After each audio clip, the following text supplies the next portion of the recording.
On a fait le tour avec nos chères dames. On a écouté Rachel Ndokwe, basketteuse. On a écouté également Nathalie Noamechi, vous la connaissez. On vient d'écouter aussi Agathe Lissanon. On a parlé sport avec ces dames-là qui sont bien impliquées dans le domaine.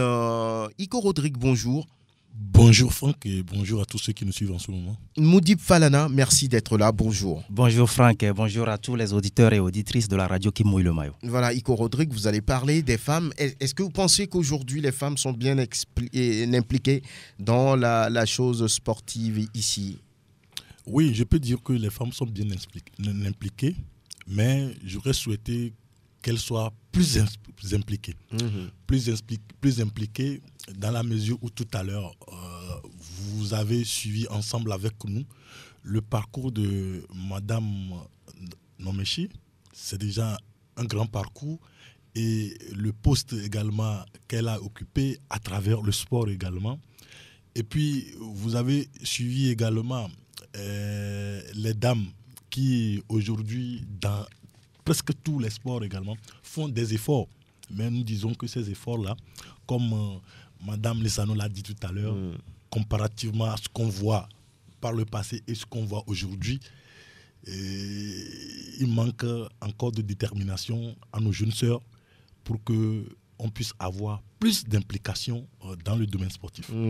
Moudib Falana, oui. Vous, à votre niveau, que pensez-vous des femmes dans le domaine du sport? Oui. Elles sont bien présentes? Oui, d'abord, il faut noter qu'au niveau de la population togolaise, la gente féminine représente plus de la moitié, plus de 50% de la population, 52% je crois. 52%. Oui, ça veut dire qu'aujourd'hui, on ne peut pas parler de développement, on ne peut pas parler de sport sans cette gente féminine-là qui a sa partition à jouer. Mais aujourd'hui, je me dis que ce qui a été fait est louable. Il y a quand même quelques femmes qui sont des références pour la nouvelle génération. En matière de leadership, sur le plan du sport, vous avez parlé tout à l'heure de Noamechi. Ouais. Il y en a d'autres également qui peuvent constituer ces références-là pour la nouvelle génération. Mais je pense que cette gente féminine a besoin d'être accompagnée, a besoin d'être soutenue par une politique sportive digne de ce nom. Voilà. En tout cas, on a parlé femmes, elles se sont prononcées elles-mêmes aussi. Et maintenant, on va faire place à la deuxième division nationale de football qui fait son retour. Après 3 semaines de trêve, ça reprend ce week-end. On va pouvoir écouter quelques entraîneurs qui ont bien voulu faire le bilan de ce qu'ils ont pu faire lors de la phase aller. On sait que dans la zone sud, c'est l'Entente qui est le leader.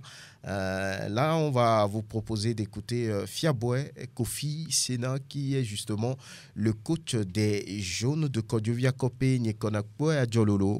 D'abord, je dirais que le niveau est très élevé au niveau de la D de cette saison par rapport à ce que nous avons vu les années antécédentes. Et cette année, le niveau est très relevé. Être champion en mi-saison, je dirais que ce n'est pas notre objectif. L'objectif, c'est la fin de la saison et nous y travaillons énormément pour accéder à cette première division. Selon vous, qu'est-ce qui a permis à ce résultat de l'Entente à cette phase aller? Oui, d'abord par une bonne préparation. Il faut reconnaître, nous sommes l'un des clubs qui ont commencé très tôt nos préparatifs. En dehors, déjà, nous avons joué 2 compétitions en ce qui concerne la Coupe Télès et Sport FM qui nous ont permis de faire beaucoup de réglages. Et à l'entame du championnat, on a su grainer des points importants. Et aujourd'hui, nous sommes là. Je suis satisfait de tout cela. Sur mon contrat, c'est la fin de la saison. Donc pour le moment, j'attends la fin de saison pour me prononcer.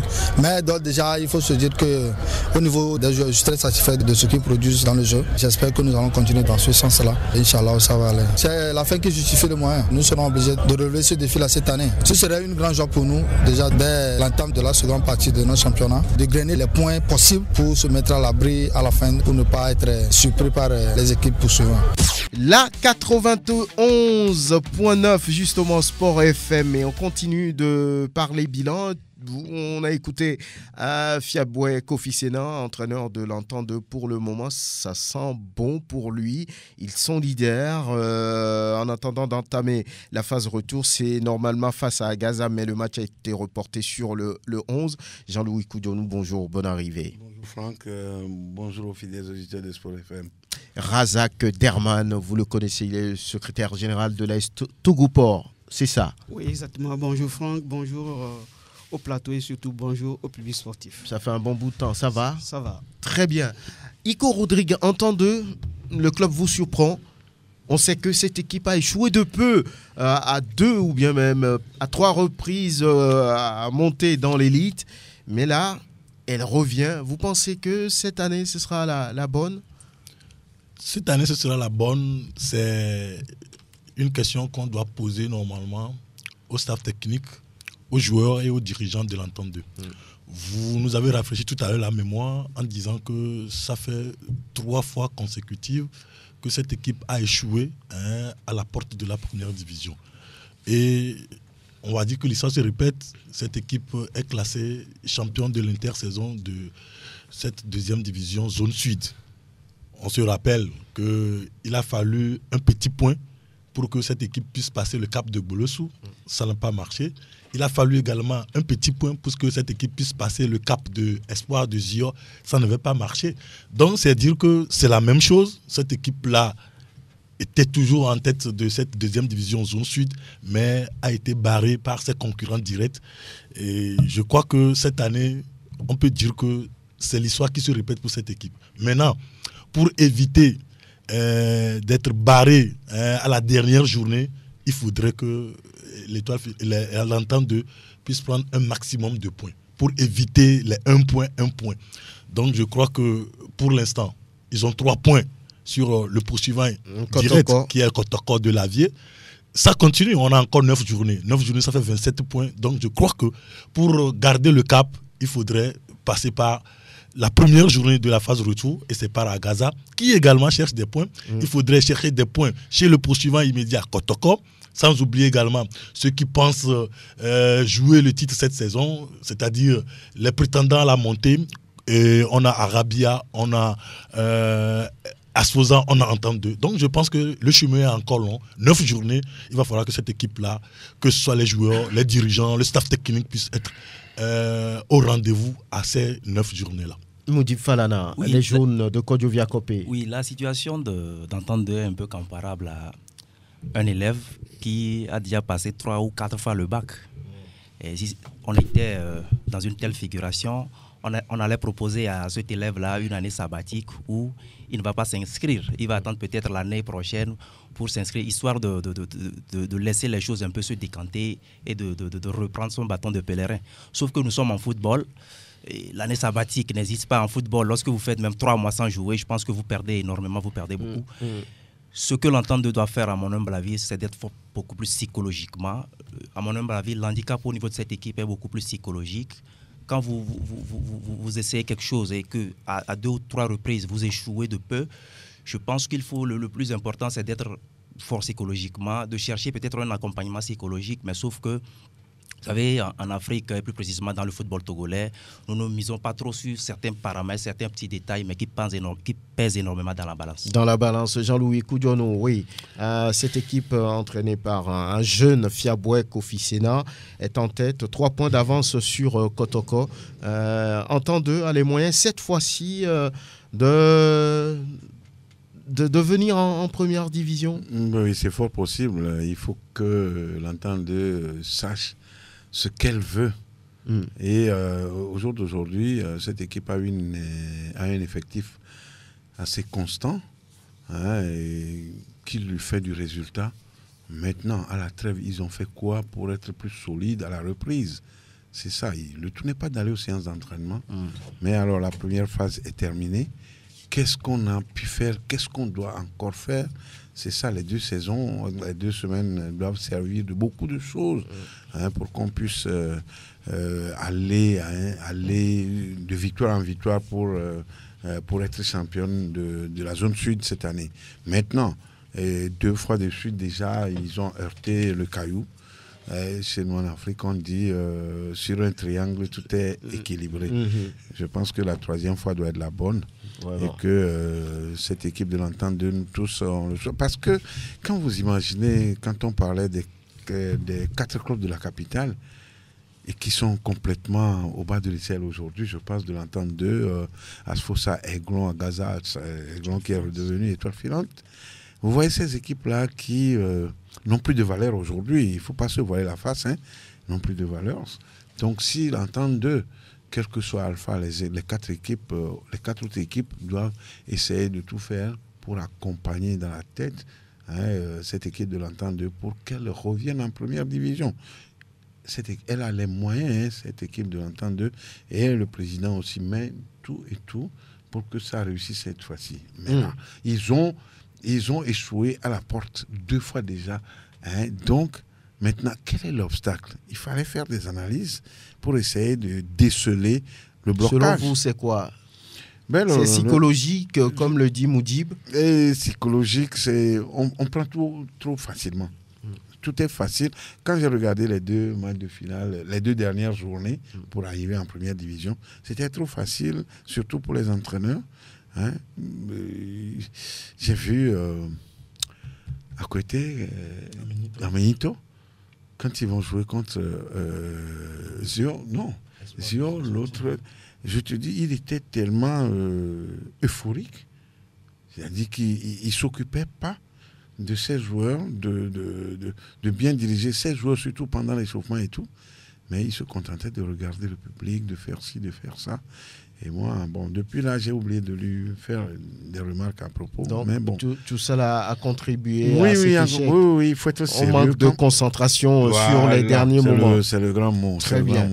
Voilà, on va. Oui, Razak Derman. Oui, moi j'ai une autre lecture, j'allais dire, de la situation de l'entente de cette saison. J'ai plutôt l'impression que cette saison sera la bonne pour l'entente. Sûr. J'ai plutôt l'impression.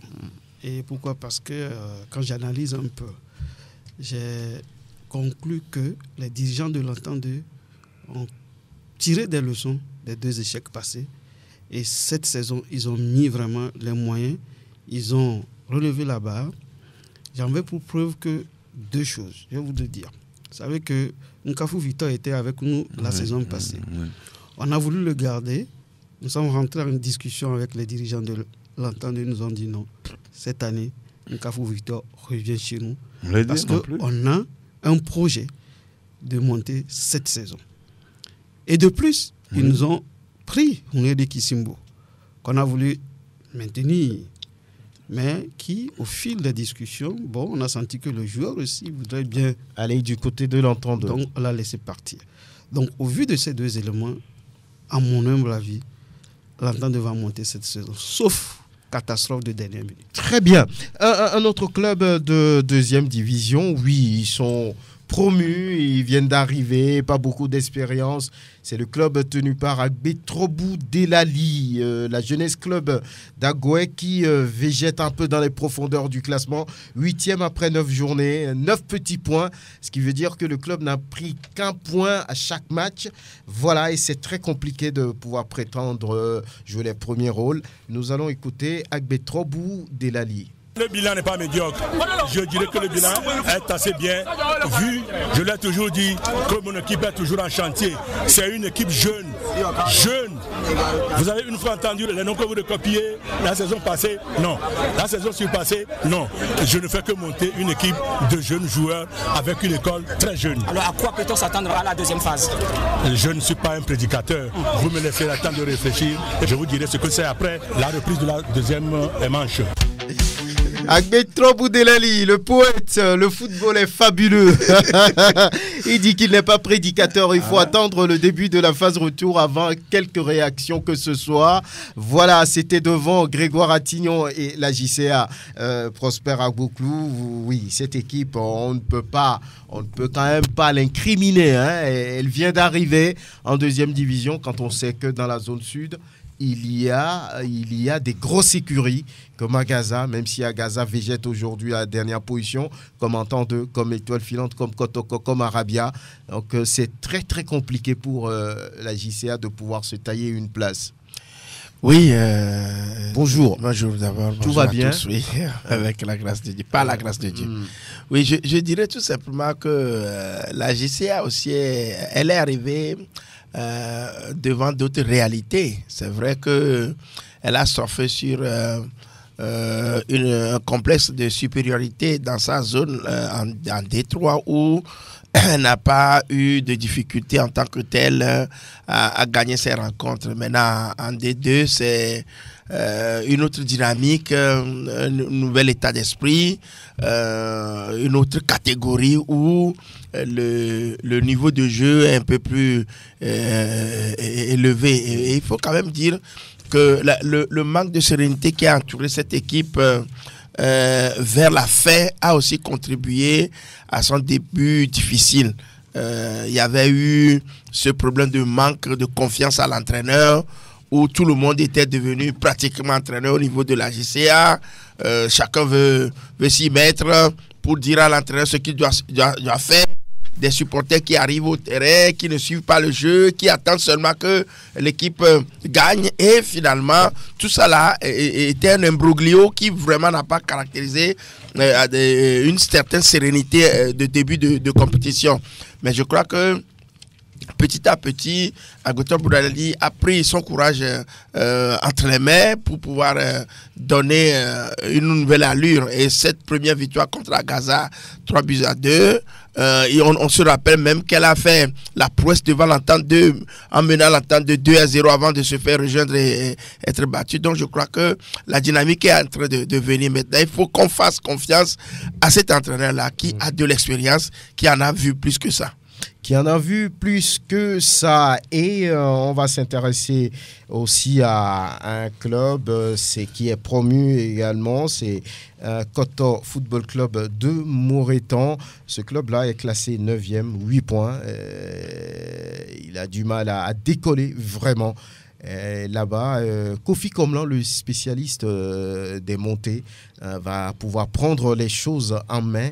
Nous écoutons Kofi Komlan. Comme vous le savez déjà, un match de football n'a jamais gagné d'avance. Je peux dire que Kotoko est mieux positionné par rapport à nous. Malgré que nous sommes en déplacement, je pense que fil de travail a battu jusqu'à 16 jours. Je pense que nous sommes bien préparés pour la phase de retour. Et je pense qu'arriver là-bas, on va voir ce que puis on peut danser. Alors vous avez déjà gagné Kotoko au match aller, ce qui veut dire que Kotoko vous attend au retour. Oui, ça ne marque pas. Mais je pense que le football se joue à 90 minutes. Et c'est pour cela que je dis que c'est arrivé là-bas, on va voir ce que puis on peut danser. On a vu la phase aller du championnat avec la 9e place qu'occupe Koto de Moreton. À quoi peut-on s'attendre à cette phase retour? Oui, je pense que l'équipe est mal positionnée. Là, tout le monde le sait. Donc, cette phase de retour, je pense qu'avec le peu d'espérance que j'ai, je ferai tout parce que nous avons aussi renforcé un peu l'équipe. Et je pense que dimanche, nous sommes en football. Si prêt à Dieu, on va faire quelque chose de bien là-bas. Ça, c'est possible parce que on ne veut pas laisser là. D'abord, quand ça va commencer dimanche, notre objectif maintenant, c'est classer parmi les meilleures équipes, n'est-ce pas? Donc, dimanche, ça va commencer maintenant. Et ici, 2-3 matchs, il y aura une différence par rapport à là où nous sommes trouvés pour le moment. Et voilà, donc on parle de Koto Football Club avec le nouvel entraîneur principal, Kofi Komlan, qui prend donc les choses en main et qui remplace Youssouf Rachid, avec naturellement beaucoup d'ambition, et il sait là où il va. Kofi Komlan, il a déjà fait monter beaucoup de clubs. On a vu Espoir de Gion, on a vu Ifodje, donc voilà. On espère que ça va lui réussir du côté de Koto Football Club de Moreton, et un déplacement compliqué chez les Porcs-Épics de Lavier. Nous prenons la direction du Septentrion pour y retrouver Gueler Inoussa. Gueler, bonjour. Bonjour, nous, Nama France, nous, aux auditeurs de la France sportive. Nous sommes dans la Causa, très loin de Bambar. Et nous sommes actuellement à Landaouloum. Nous sommes venus accompagner le préfet d'Aguer qui a perdu sa maman. La vieille s'en est allée en laissant derrière une famille. Et je crois que vous savez, un pays cabier, quand elle est au-delà de 85 ans, bref, ça se transforme en une fête. Merci. Et après la peste, on enterre. Et nous, on revient maintenant à Kara. Vous avez compris, pour attendre demain ce match des Evala. La D2 fait son retour. Que retenir? Oui, mais je crois que pour la deuxième division, je crois que ça s'annonce tellement d'une manière compliquée. Ça, il ne faut pas qu'on se trompe. Il ne faut pas passer sous silence cette histoire de violence qui vont refaire surface. Ça, moi, mais vous êtes un devin. Non, mais vous savez, je sais que c'est le dernier tournant. Il doit avoir droit de sol. chacun cherchera à gagner à domicile. On va compliquer la situation sur plusieurs sites. Si la Fédération togolaise de football ne fait rien, chacun cherchera à ce que ça soit droit de sol. Quand je parie, je signe, mais il faut mettre la pression sur des gens pour vraiment remettre chacun sur les. Je crois que tout à l'heure, vous parliez de Kofi Komla, et je crois que le CDF Akounou va faire un match aussi capitalissime. Hein. Vous savez, la sanction de Fouadam Football Club de Dapaon est levée. Et vous savez, ils ont appris la leçon, ils ont retenu la leçon, et je crois que cela ne va plus se répéter sur la terre de nos aïeux, surtout dans les savanes. Le CDF Akounou aussi qui a renforcé avec Fofana Aboubakar, connu sous le nom de Wado, qui est venu aussi en sapeur-pompier. Hein. Ils ont recruté plusieurs joueurs, Perso Moufinou, en tant que secrétaire de la SOTR. Il y a le jeune Rachid qui a fait les anges, qui est aussi avec le CDF Akounou. Chacun a bougé, les lignes à renforcer. Demain au stade municipal de Dapaon, il y aura aussi ce match-là entre Fouadam de Dapaon qui est retourné dans sa base et le CDF Akounou qui n'a pas encore fini. Bref, moins de 80 km au sud de là, on aura Doumbé Mango qui va jouer contre l'Union sportive d'Agadez qui a aussi renforcé. D'abord, ils avaient 8 policiers. Combien sont-ils maintenant? On le saura d'ici la fin de la saison quand on aura peut-être fait un des matchs de l'Union sportive d'Agadez. Là aussi, il y aura du feu. Hein, il y aura du feu. Sur une condition physique hors pair de cette équipe d'Agadez, attention, surtout la défense. Hein, si les cognes, tu tombes, ils te cognent, tu tombes. Et là, que ça se passe avec violence à terre zéro. Quand on va revenir aussi à Ketao demain, on aura Boundia de Ketao, Bikenti de Bassa, mais il faudrait aussi que la fédération aussi revoie quand même la sanction de Bikenti. Hein. Bref, ces 2 saisons, si on pourra quand même faire lever de la sanction, pour que quand même ils ont appris, hein, surtout que le chef de l'État a mis la main à la poche hein, pour la réflexion du stade municipal de Bassa, où on a mis pratiquement 75 millions pour réceptionner le toit, climatiser les vestiaires, mettre les grilles, surtout la grille, hein, nous, Nyama France, j'étais de passage là il y a de cela un mois, le terrain de Bassa, même les éléphants dans l'enclos ne pourront pas sauter ces rails du stade municipal du Grand Bassa. Là, je crois que ça a réussi, on a mis des grilles solides, et une fois sur un match interquartier, quand on a voulu lancer Caillou, l'arbitre les a dit au revoir, et il a regardé tranquillement avec les vestiaires. Je crois que la fédération, quand même, c'est une doléance, hein. Je crois que Bikenti a fait quand même les années. C'est vous défendez Bikenti, c'est ça?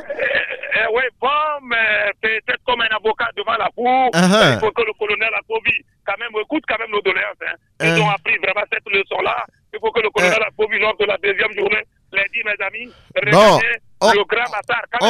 On va continuer. On va continuer avec le calendrier, oui. Et voilà, maintenant, si nous atterrissons à Koussountou, un fumant duel à Gouade de Koussountou, face à la formation de Palais, l'actuel 2e au classement avec 18 points, et après, un fumant duel, hein. Là, c'est un duel sans merci. Le Foupa Club de Sotobois, qui n'a jamais perdu à domicile. Ils n'ont jamais perdu à domicile. Donc, pour le coup d'envoi de cette saison, et les points qu'ils ont, ils les ont obtenus à domicile. Et Bataba Balakiyem, le coach de l'AS Mina que nous avons rencontré hier soir à Kara, je vais les dévierger. Ça, j'ai parié et je signe demain après-midi. Il a remporté avec 2 joueurs du centre, Romario de Lomé, et il y a aussi le jeune Bodiona Meheza, ancien sociétaire d'Asco, qui a été recruté par l'AS Bina. Ils ont au total 6 nouveaux recrues. 6 nouveaux recrues, et je crois que là, ils ne veulent pas lâcher, ils veulent aller la déverser, comme il a dit tout à l'heure. Kakokumi a posé ses valises dans le Grand Bassar. Kakokumi Séverin, qui est passé par l'ASK, qui connaît très bien la zone, et je crois que tout cela avec violence. Facteur 0, Franck Nyama. Merci de nous avoir donné ces précisions. Et quand on vient en première division maintenant, on retient quoi? Terrain libre, le gazon synthétique libre du côté de Sokoré. Les 2 équipes sont talonnées et cet après-midi, l'Est Report va recevoir Unisport de Sokoré. Hein. Vous savez, quand c'est le club de Lomé, ça sourit à Unisport de Sokoré. Ils ont fait tomber en aller-retour l'équipe auxerroise. Ils ont refusé de payer les impôts. Je crois que l'équipe de Dito, à l'état-major des forces armées togolaises, le commandant à Tatey a fait un compte rendu au général Félix Katanga.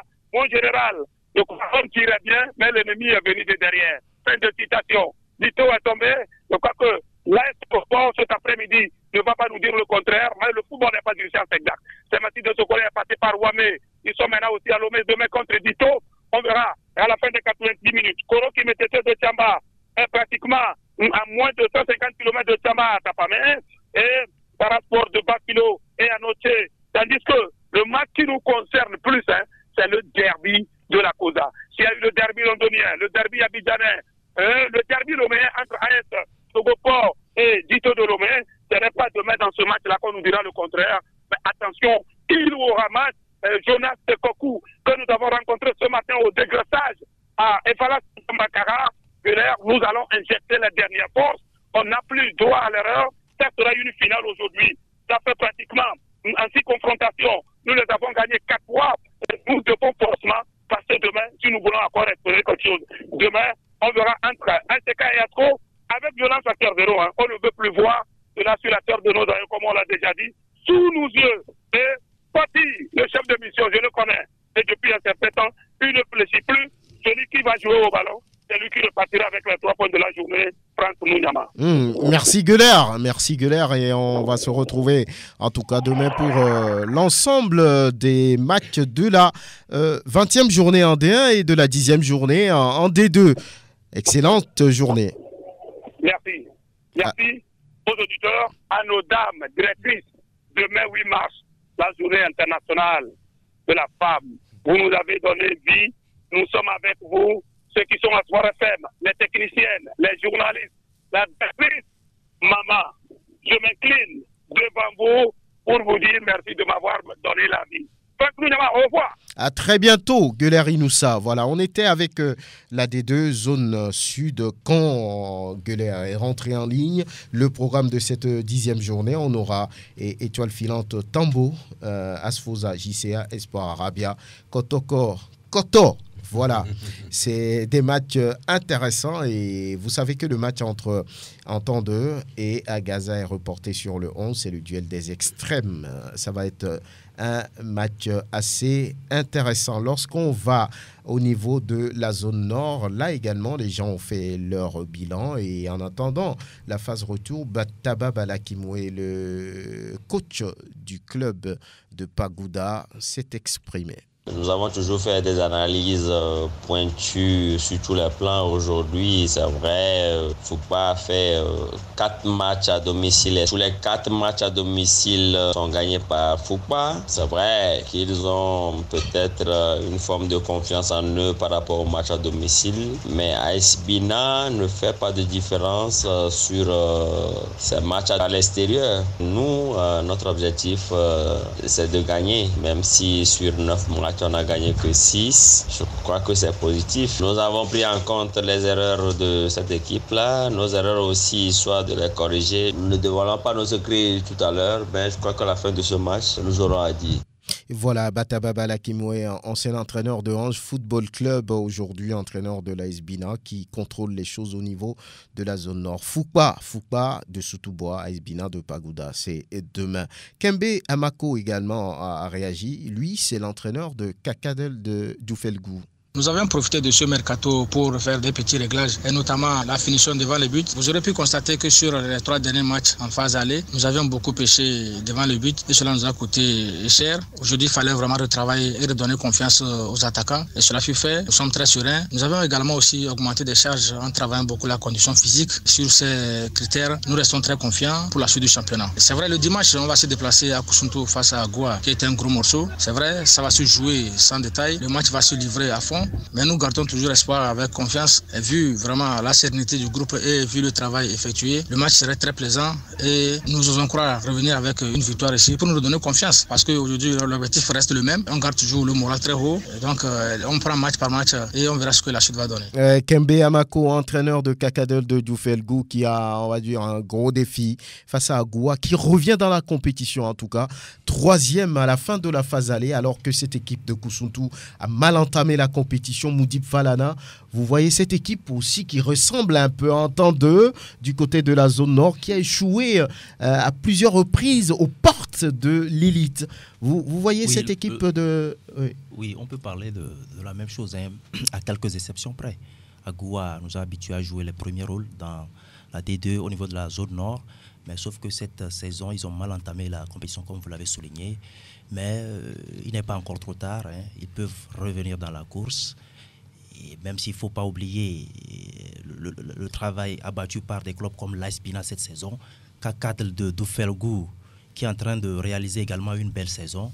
Il y a une réforme au niveau de cette équipe, mais je pense quand même que en tout cas, les ténors dans cette zone ont quand même leur mot à dire et Agoua de Koussoundou peut encore revenir dans la course. Oui, Jonathan, bonjour. Bonjour Franck, bonjour à tous les auditeurs. Qui est favori pour vous dans cette zone nord-là?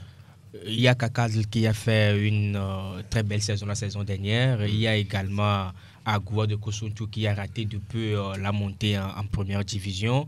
Mais il y a également Djoumbé de Mango, Foukba de Sokodé. Donc moi je pense que... Vous ne voyez pas l'Aïs Bina qui est en tête?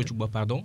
L'Aïs Bina. Oui, l'Aïs Bina. Moi je pense que ça va se jouer entre ces 5 clubs-là. Foukba de Sotouboua, Djoumbé de Mango, l'Aïs Bina de Pagouda et Agoua de Koussoundou qui a débuté cette saison timidement, mais au fil des journées arrive véritablement à montrer son niveau qui était le sien la saison dernière.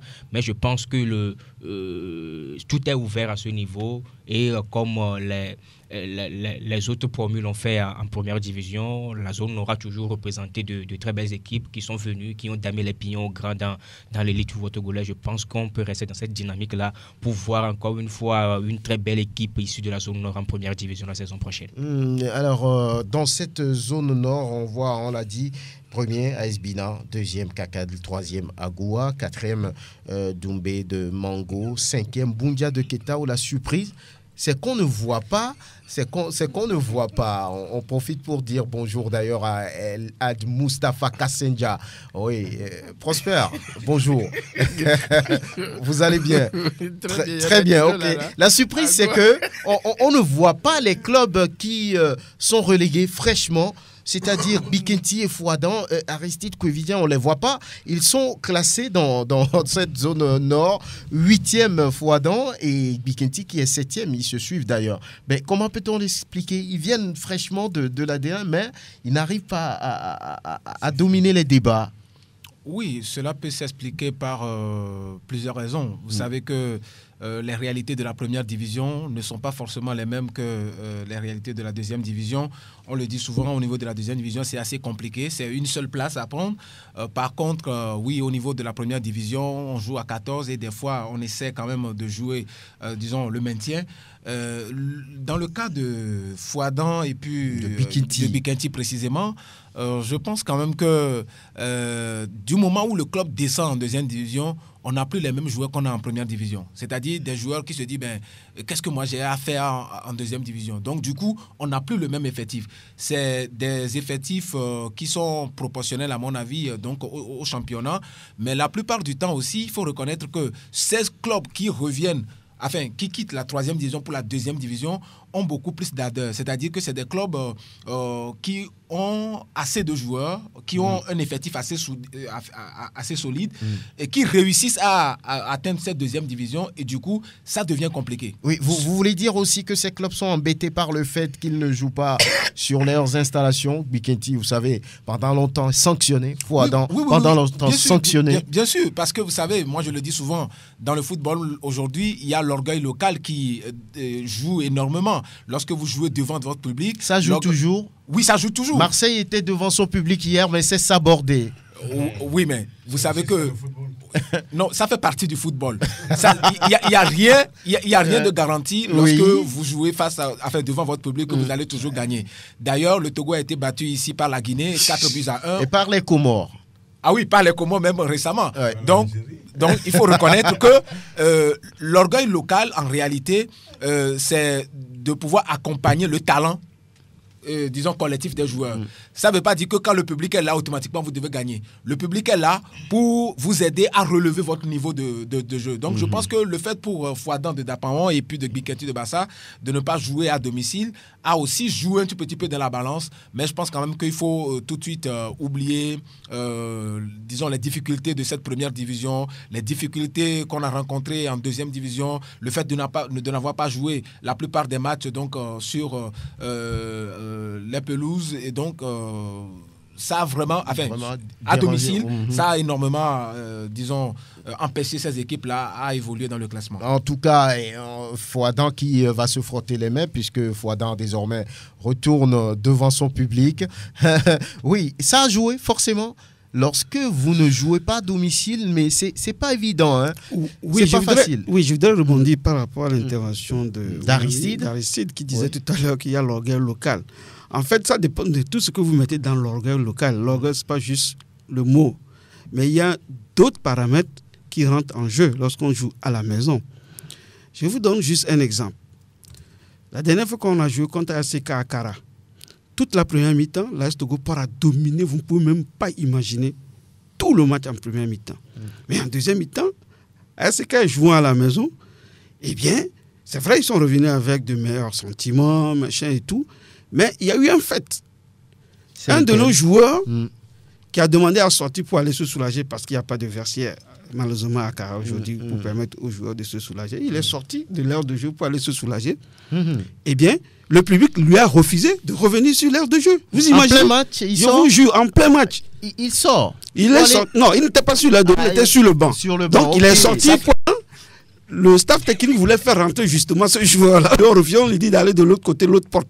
Quand il va là-bas, les autres lui renvoient, disent viens pas. Et on va perdre le temps. On perd le temps comme ça. Ça, c'est qui peut aussi expliquer le fait que quand on joue à la maison, ça quand même... Mais bon, est-ce que ça c'est l'orgueil local ou bien... C'est pour ça que j'ai dit... De sens négatif. Oui, ça fait mais partie du ça, football. ce n'est pas compatible avec le football. Oui. Je dirais que ce n'est pas de l'orgueil. Ça ne doit pas être un débat, on ne doit pas encourager ça. Ce n'est pas de l'orgueil. On est d'accord Ce qu'on n'est ne doit pas de l'orgueil. l'encourager, mais je vous dis, voilà quelques faits extra à proscrire dans le football. Qui ont un impact quand même sur le résultat final d'une rencontre. Vous voyez-vous? Et donc, quelque part, oui, on peut comprendre que ces équipes qui jouent et malheureusement, pas sur leurs installations. installations. Pas se prononcer sur ce genre de Voilà. Pas du tout. Même pas.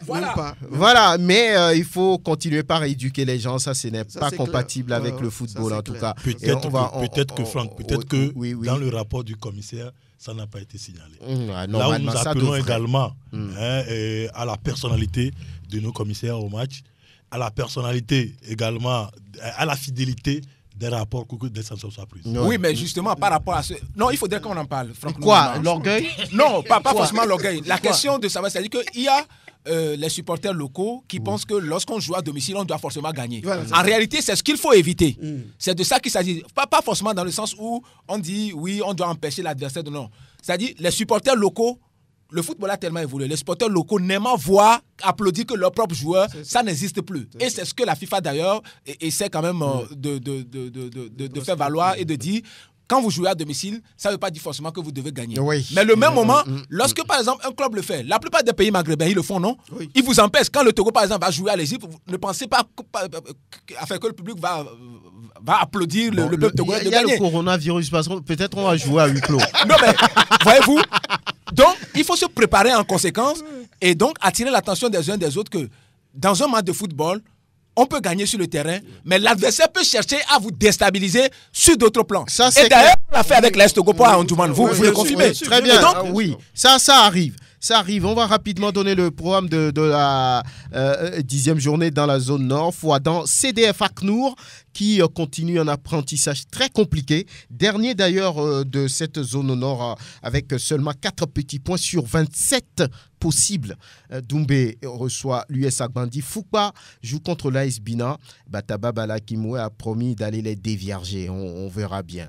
Agoua joue contre Kakadel. Ça, c'est un match assez intéressant. Si Agoua gagne vraiment, ça va relancer totalement les choses. Le club est 3e et a envie quand même. Mais Agoua va gagner. Oui. Voilà. Très bien. On souhaite bonne chance à Prosper et au président du club, El Had Mustafa Kassendia. Et Bundia joue contre Bikinti de Bassar. Et on vous a donné les calendriers au niveau de la D2, 10e journée. La pause et on revient.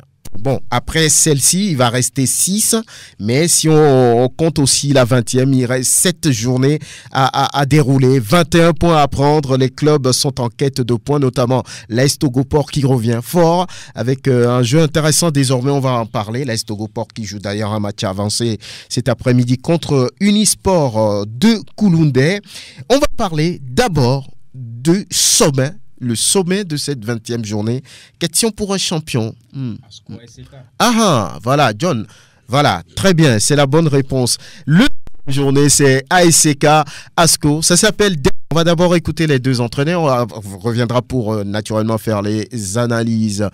Metokodo Mensah. On va pouvoir continuer d'abord en attendant ce match, Iko Rodrigue. Ça vous tente? Vous avez envie d'aller à Kara? Oui. Et c'est un match que nous aurons aimé suivre. Parce que quand vous voyez aujourd'hui la forme de ces deux équipes, d'abord, il y a l'équipe de ASCO de Kara qui aujourd'hui est en tête du classement. Et quand vous connaissez un peu l'histoire de ces rencontres-là entre ASCO et ASK, c'est vrai que la saison dernière, cette équipe de ASK qui est arrivée en première division a voulu prendre le dessus sur son aîné qui est ASCO de Kara. Et la preuve, ASK a été sacré champion de la saison dernière. Cette année, on a l'impression que ASCO a voulu prendre la revanche sur son frère cadet qui est l'ASK. Maintenant, en face, il y a deux techniciens qui travaillent également. Il y a l'équipe Joseph Kakou qui également est à la tête de l'équipe de l'ASK. C'est vrai que ce n'est pas Jonas qui a fait le recrutement. Jonas est arrivé en pleine saison, mais avec son expérience, on ne va pas le répéter ici, qui également apporte du nouveau à l'équipe de l'ASK. Mais il y a en face également un certain Ametokoro qui continue par sortir également tout ce qu'il sait faire. On se rappelle de la saison dernière avec l'équipe de Maranatha, classé vice-champion. Ce monsieur continue par travailler. Maintenant, il y a la suprématie même de la ville de Kara que ASCO veut récupérer. Donc ça fait que le public est divisé. Quand vous allez à Kara, il y a une partie du public qui supporte ASCO fermement et une partie également du public qui supporte ASK. Ça fait que ça va être un derby. Et quand vous faites un peu le sondage, on vous dira que non, ASK est venu récemment pour prendre la place d'ASCO, on ne veut pas. Donc ça fait que sur le terrain même, entre les joueurs, il y a certains qui ont quitté ASCO pour aller dans ASK, d'autres ont quitté ASK pour aller dans ASCO. Ça fait qu'il y a ce défi-là que chacun veut jouer, que chacun veut mener. Donc ça veut dire qu'il y aura match. C'est comme Sémassié Unisport joue, la ville de Sokodé est naturellement divisée. Quand Gomido et Sémassi jouent, Palimé est divisé, parce qu'il y a beaucoup de thèmes du côté de Palimé. Donc voilà, on va pouvoir écouter les entraîneurs. On commence par celui d'ASCO de Kara. C'est un derby pour vous, mais pour moi c'est un match. Un match, c'est un match. Et nous sommes des frères. ASCO, ASK, c'est des frères. Donc on va essayer de l'aborder comme il faut. Mais c'est des frères, mais quand il s'agit du derby, ça prend une autre couleur. Oui, mais c'est le derby. Un derby, c'est un derby, mais nous sommes des frères après tout. Et on va le jouer après les 90 minutes, on verra le gagnant. Comme s'il ne va pas gagner, il ne veut pas gagner. Les frères ou... Voilà, nous sommes des frères. On va voir ça demain sur le terrain. Jonas Kokou-Komlan qui va disputer son premier derby de la COSA. Contre ASCO dimanche, on va le préparer aussi. On va préparer sérieusement ce match, se disant qu'il faudra gagner parce que chez nous, on n'a pas droit à l'erreur. Il faudra qu'on gagne, qu'on prenne les 3 points pour vraiment rester toujours dans le peloton de tête. Rester dans le peloton de tête, Moudib Falana. Aucun des deux clubs n'a perdu à domicile cette saison. Personne, ni ASCO, ni ASK. À domicile, c'est des victoires et rien que des matchs nuls. Mais il se fait que les condonnants, c'est vrai que c'est eux qui sont à l'extérieur, mais ils sont à la maison. il faut reconnaître que les statistiques sont éloquentes des deux côtés. Vous avez deux entraîneurs qui sont en train de faire de très bonnes choses. Jonas Kokou qui est en train de retaper la maison sur le plan technique. Ametokoro Mensah de l'autre côté qui est en train d'imposer sa science tactique du football au niveau des condonnants de la COSA. Et ce qui m'impressionne, moi, c'est de voir cette saison une équipe d'ASCO assez relookée. Ametokoro Mensah qui a réussi quand même à faire cette mixture-là au niveau des anciens, des jeunes joueurs. Aujourd'hui, le résultat est là et nous allons assister à un très beau match. Et vous savez, on parle de derby, on parle en tout cas de confrontation entre frères d'une même région, d'une même localité. Et dans ce genre de situation, il ne faudrait pas que l'enjeu tue le jeu. On a besoin de voir un beau spectacle. Et moi, je mettrais une pièce peut-être sur ASCO de Kara, parce que je pense que cette équipe aujourd'hui est dans une stabilité, un dynamisme qui ne dit pas son nom. Et à la tête de cette équipe, nous avons les autorités administratives qui s'impliquent. Je fais en tout cas ce clin d'œil au préfet de la COSA, le colonel Bakali. Et quand vous revisitez un peu l'histoire du football togolais, dans les années 2000, ce monsieur a été président d'honneur de l'AS Douane du Togo, qui a fait une campagne africaine à cette époque-là. Je pense qu'il y a quand même ces ingrédients-là qu'on met dans le speech même, en tout cas avant les matchs, qui est en train de payer. Et comme je l'ai dit, que l'enjeu ne tue pas le jeu. Vous êtes d'accord que ASCO a envie de reprendre le pouvoir? Oui. ASCO a écrit quand même aussi les plus belles pages de l'histoire du football togolais. N'oublions pas, dans ce pays, ASCO a fait un championnat sans défaite. Ils sont en train de redorer aujourd'hui leur blason. Vivement que ça continue. C'était sous Papa Thiam ou Tchani Lebana? Le duo Papa Thiam. Tchani Lebana. Okay. 0 défaite pour être champion du Togo. Ah oui, il fallait le faire. Hein. Oui. C'était la grande équipe. Hein. Oui. C'était la grande équipe. C'était pratiquement les meilleurs joueurs. Il y avait les Tchangaï, les Agbobli, Ataï, Amavi. Il y avait les Aziaba également, Aziangba, qui était des attaquants. Les Alpha Botoa ont fait la grande époque là-bas. Et c'était formidable. C'était une grande équipe. Une équipe nationale bis, on va dire. On va dire à l'époque. Une équipe nationale locale bis. John Atisso, ouais, vous n'êtes pas Kara, mais je suis sûr que c'est ce match qui vous intéresse. Vous voulez rapidement avoir ce qui va se passer là-bas. Demain, ASK, ASCO, ça donne quoi? C'est le tournant de la saison parce que l'ASK, champion en titre, a envie de revenir. ASCO, leader actuel, ne veut rien lâcher. Je pense que si ASCO veut véritablement être champion à la fin de la saison, c'est ce match qu'il faut gagner. ASCO l'a bien fait au match aller en battant ASK par 1-0. Mais je pense que pratiquement après cette rencontre, les choses ont changé. On a vu l'ASK à l'intersaison qui a changé de staff technique avec un entraîneur UP.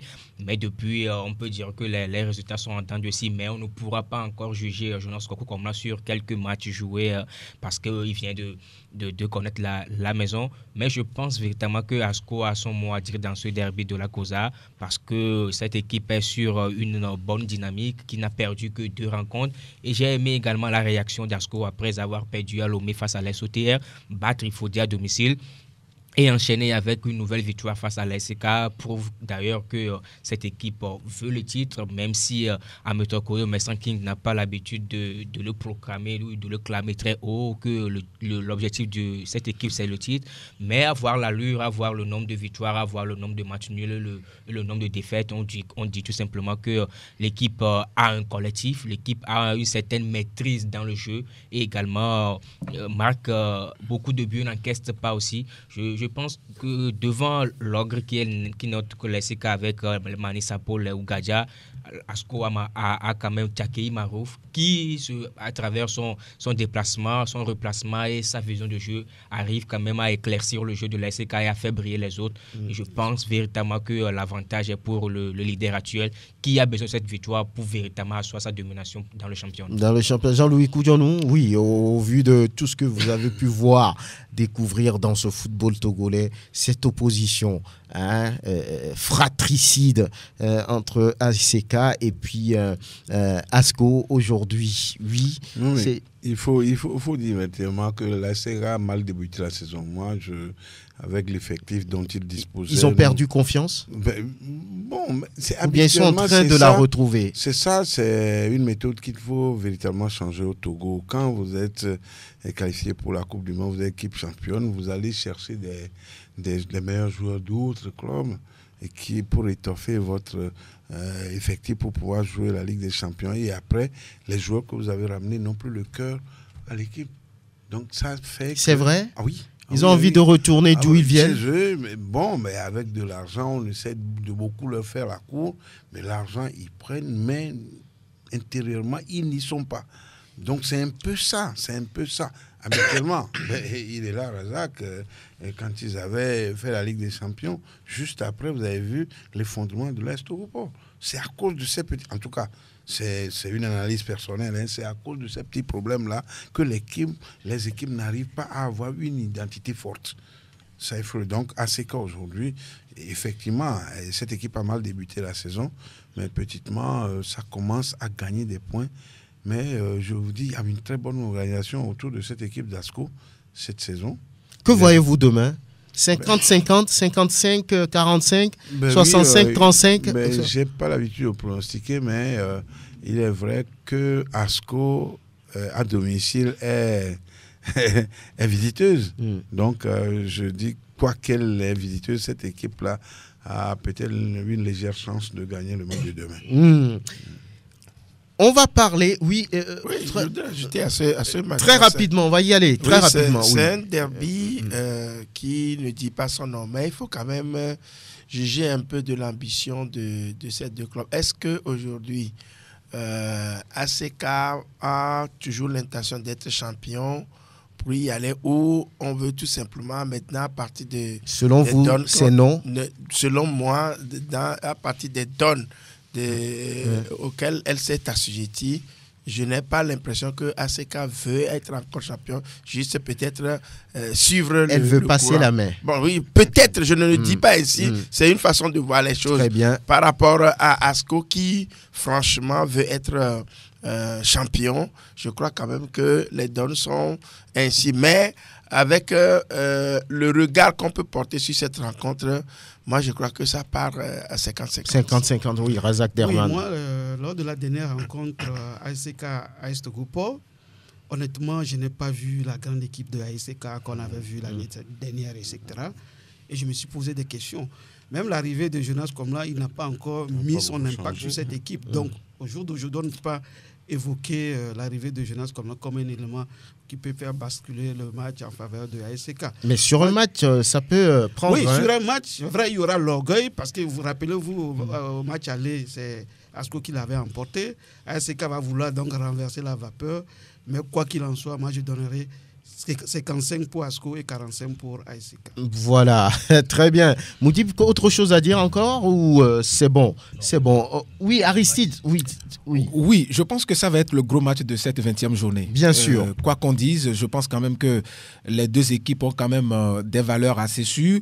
Mais en termes de style, je pense que ça va basculer si tout va bien du côté donc, de l'ASEC. Parce que l'ASEC a beaucoup plus si tout va bien. Oui.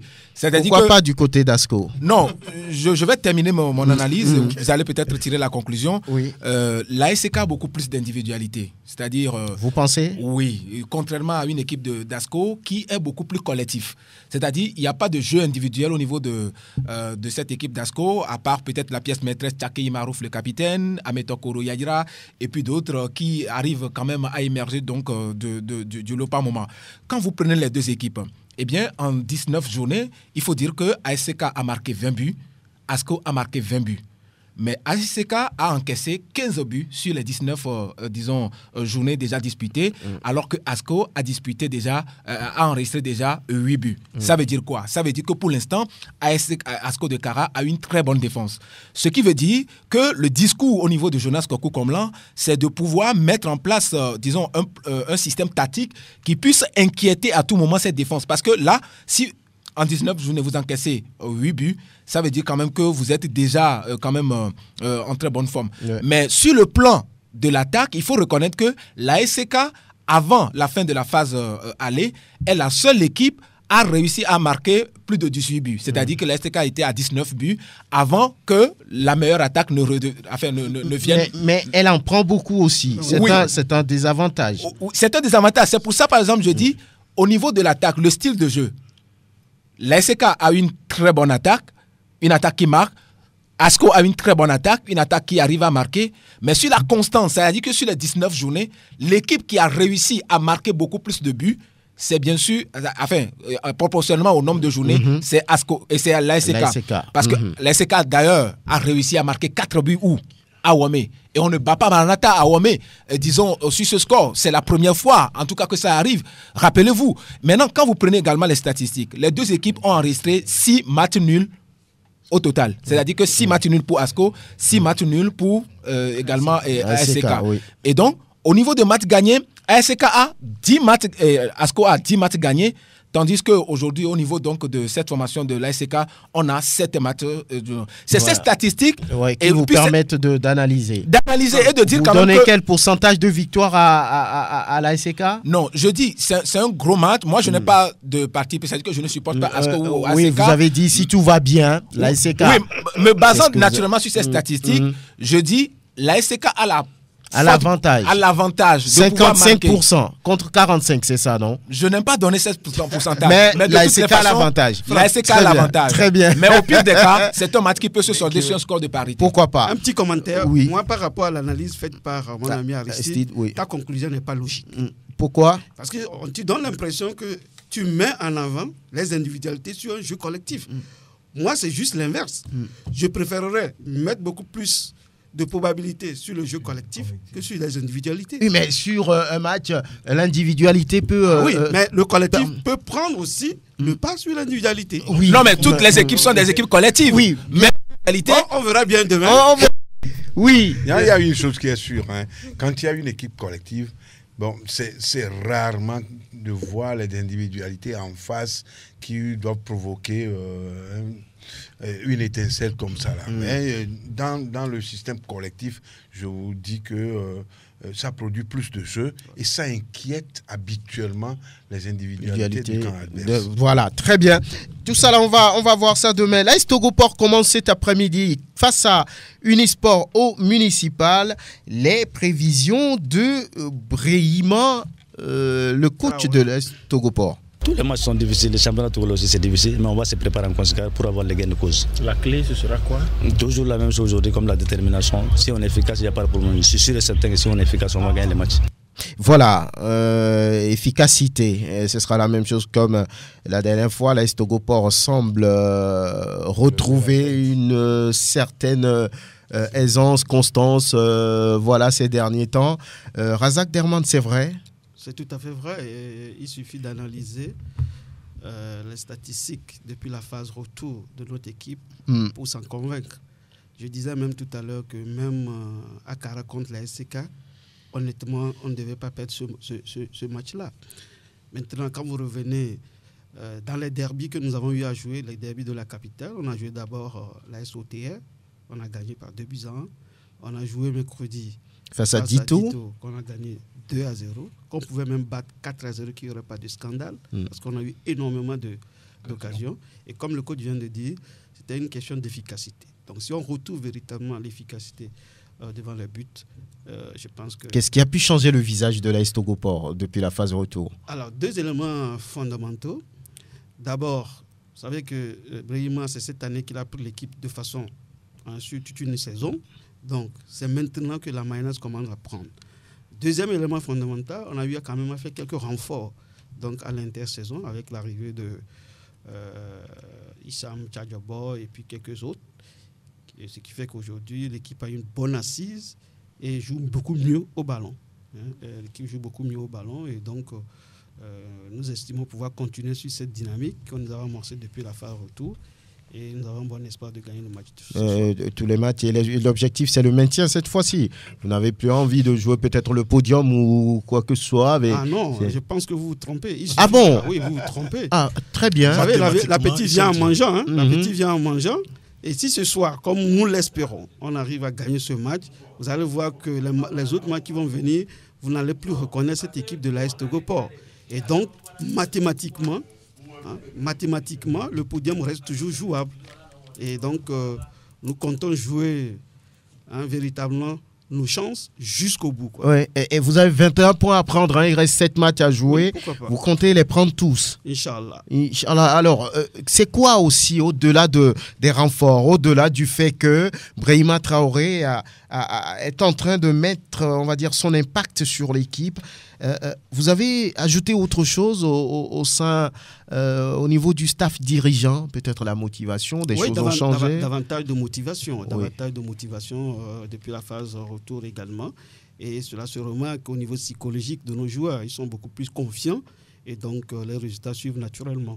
Alors, est-ce qu'on peut dire aujourd'hui que l'AS Togoport a perdu un peu de temps avant de pouvoir se retrouver? Parce que depuis la participation aux Coupes continentales, vraiment, l'équipe ne s'est plus retrouvée. C'est d'ailleurs le cas de tous les autres, de Gomido, de Koroki, de Maranatha, qui est d'ailleurs dernier. Mais comment expliquez-vous ça, le fait qu'un club revienne d'une compétition continentale et après disparaisse? Les grands penseurs économiques vous diront que lorsque vous prenez par exemple le cycle de vie d'un produit, on lance un nouveau produit, il croît, il atteint la maturité et naturellement, l'autre phase qui suit, c'est le déclin. C'est vrai? Oui, mais l'AS Togoport n'a fait qu'une saison brillante et après a disparu. C'est-à-dire que pour monter une équipe compétitive, si vous retournez dans l'histoire, vous allez voir que le coach Yves Personnam a pris cette équipe et l'a montée, façonnée pendant 3 saisons en réalité. Donc la 3e saison, c'était la saison de maturité de cette équipe où on s'est qualifié donc d'abord en remportant le titre, en gagnant aussi la coupe également du 27 avril. Donc on a fait le doublé de la saison là et nous sommes passés donc à la Champions League avec le résultat que vous connaissez, la phase de poule. Donc naturellement, vous savez que la Champions League était quand même une vitrine exceptionnelle pour nos joueurs. Donc à la fin de la Champions League, vous n'avez pas su les garder. On ne peut pas, c'est pas une question de savoir les garder. Vous pouvez mais vous pouvez. Non, vous pouvez pas bloquer. Mais naturellement, il y a des clubs qui ont disputé des compétitions continentales qui ont pu garder leurs joueurs. L'inspiration légitime des joueurs. Vous savez qu'aujourd'hui, le phénomène Adebayor étant là, tous les joueurs togolais rêvent d'être un Adebayor. Oui, mais il y a des clubs qui ont pu garder après ces compétitions. Vous parlez de quel club? Au Togo ou à l'étranger? À l'étranger, naturellement, parce que nous sommes dans un championnat amateur, ne l'oubliez pas. Donc ailleurs, ce n'est pas la même chose. Et donc nos joueurs, tous autant qu'ils sont, rêvent de partir. Et donc quand ils ont cette possibilité de partir ailleurs, vous ne pouvez pas les maintenir. Pour quel salaire que vous connaissez chez nous, etc. etc. Donc naturellement, ces joueurs sont partis, on les a libérés, ils sont partis. Ce qui a peut-être manqué chez nous, c'est la capacité de rebondir rapidement avec une nouvelle équipe qui puisse avoir peut-être les mêmes compétences que les joueurs que nous avons laissés. Et ça, c'est le planning. Exactement. Donc aujourd'hui, nous sommes dans cette phase où nous sommes repartis avec une équipe très jeune, avec une moyenne d'âge de 21 ans, 22 ans maximum. Vrai. Absolument. Pas les âges trafiqués que nous connaissons en Afrique. C'est vrai. Exactement, je te dis. Ça a commencé par changer au Togo. Voilà. Donc, et nous prenons le temps de monter cette équipe, de travailler sur la durée, ce qui fait que cette saison, on a proposé des contrats minimum de 2 ans à tous nos joueurs renouvelables. Minimum 2 ans renouvelables.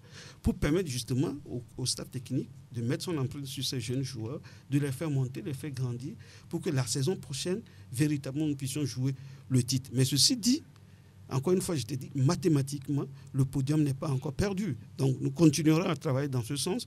Et Inch'Allah, la saison prochaine, vous verrez une équipe de l'Est Togoport beaucoup plus pimpante. Et naturellement, le retour à la Champions League pour tirer véritablement profit de la...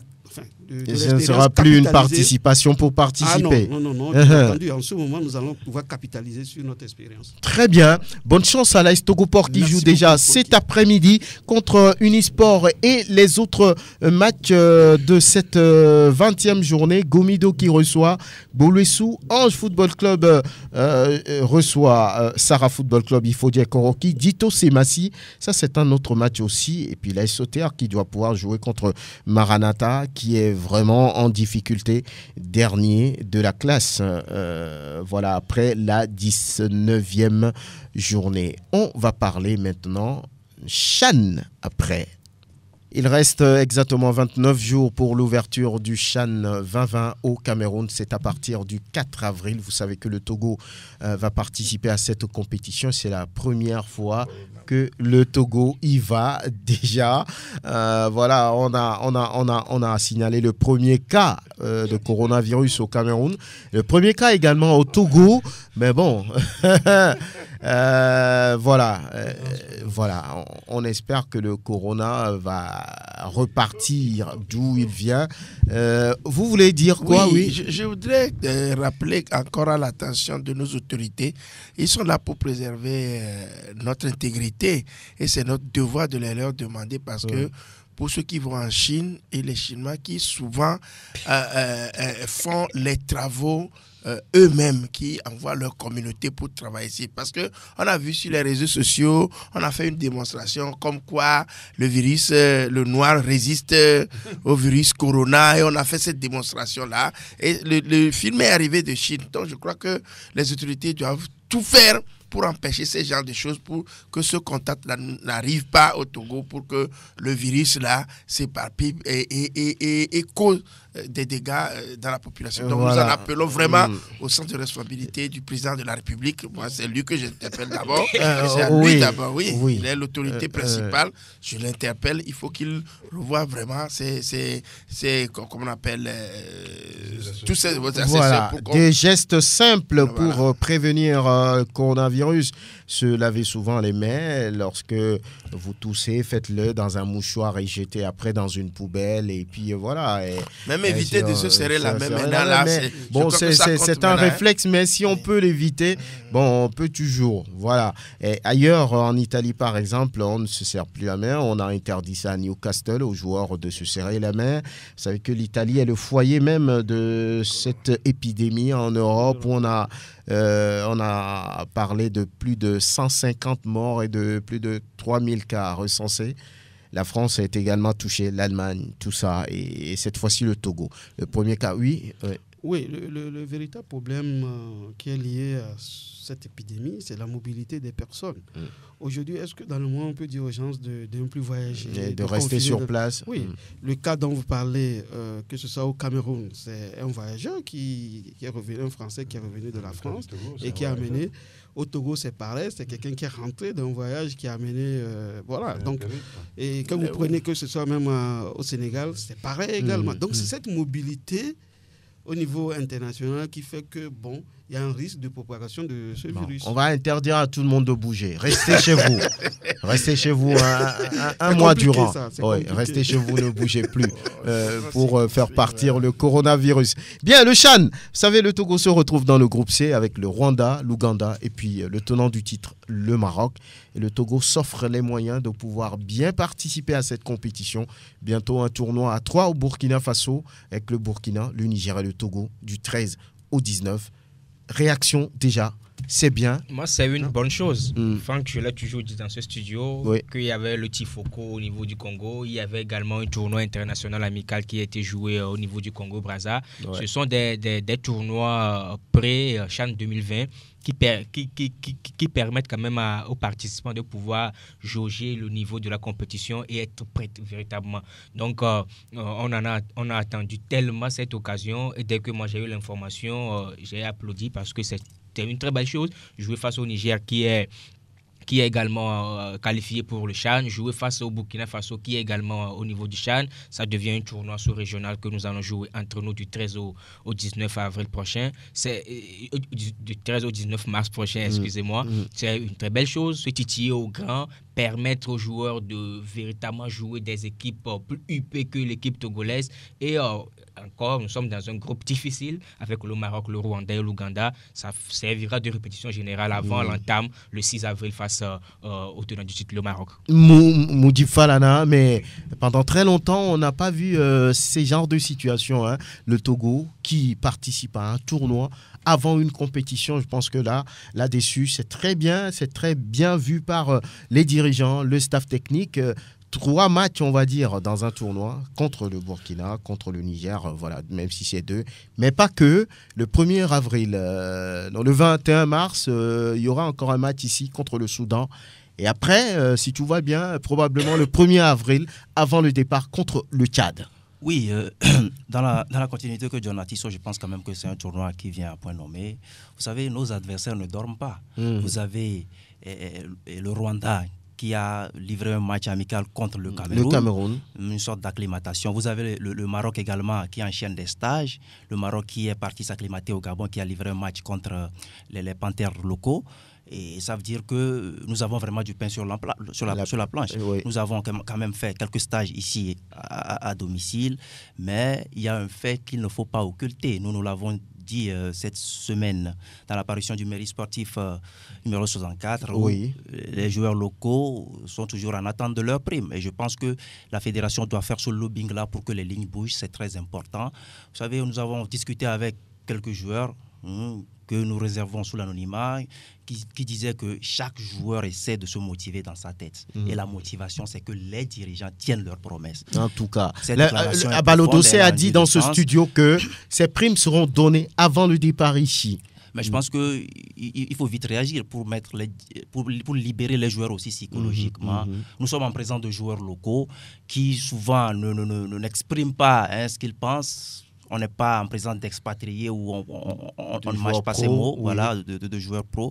Nous sommes en présence des joueurs locaux et il est très important de faire bouger les lignes pour qu'ils rentrent en possession de leur dû. Nous sommes en gestion des ressources humaines et on dit contribution, rétribution. Et ils vont aller défendre les couleurs d'une nation et il faut vraiment soutenir ces joueurs, les accompagner.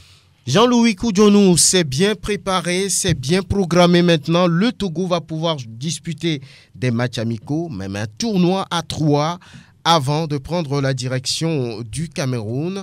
Le Burkina qui est qualifié pour la compétition. Le Niger qui a une sélection locale très solide.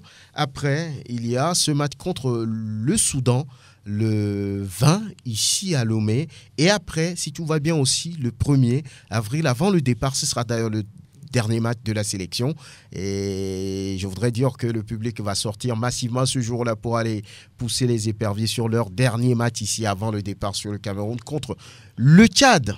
Ce n'est pas bien ça. Pour une première fois, je vois une organisation très sereine autour de cette équipe des éperviers locaux. Donc, je pense que le colonel Akbovi a voulu véritablement aider Abalo Dossé à donner de la performance à cette équipe-là. Ça fait que les deux ou trois stages passés, ils ont essayé, ils l'ont fait, et ça, on a essayé de les suivre, et ça a été bien, tout le monde, les techniciens, tout le monde a essayé d'applaudir, les journalistes ont apprécié. Et maintenant, ce que nous on avait dit dans le temps, ne connaissant pas ce programme-là, on avait dit à ce qu'il y ait un stage d'acclimatation vers le Cameroun.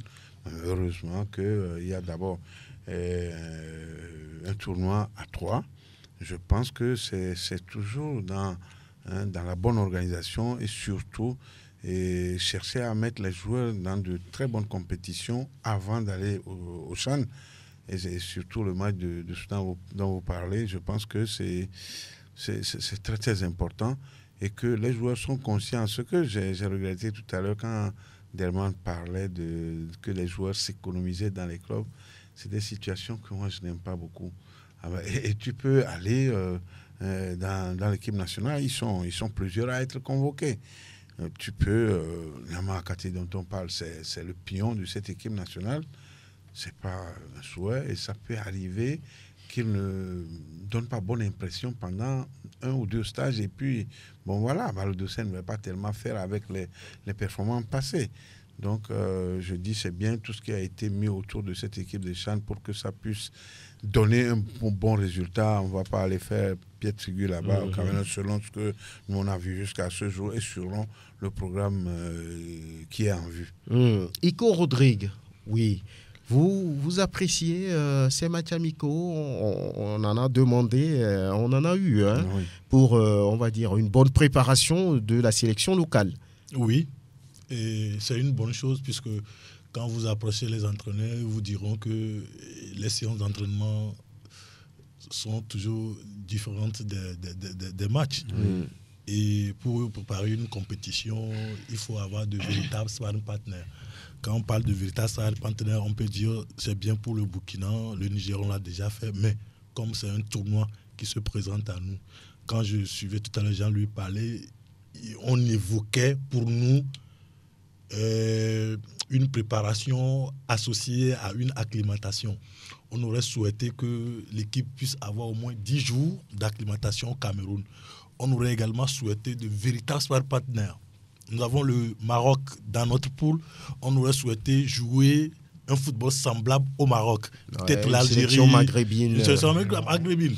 On aurait également souhaité jouer, en choisissant nos partenaires, jouer le Rwanda, jouer un pays proche du Rwanda, au style du Rwanda.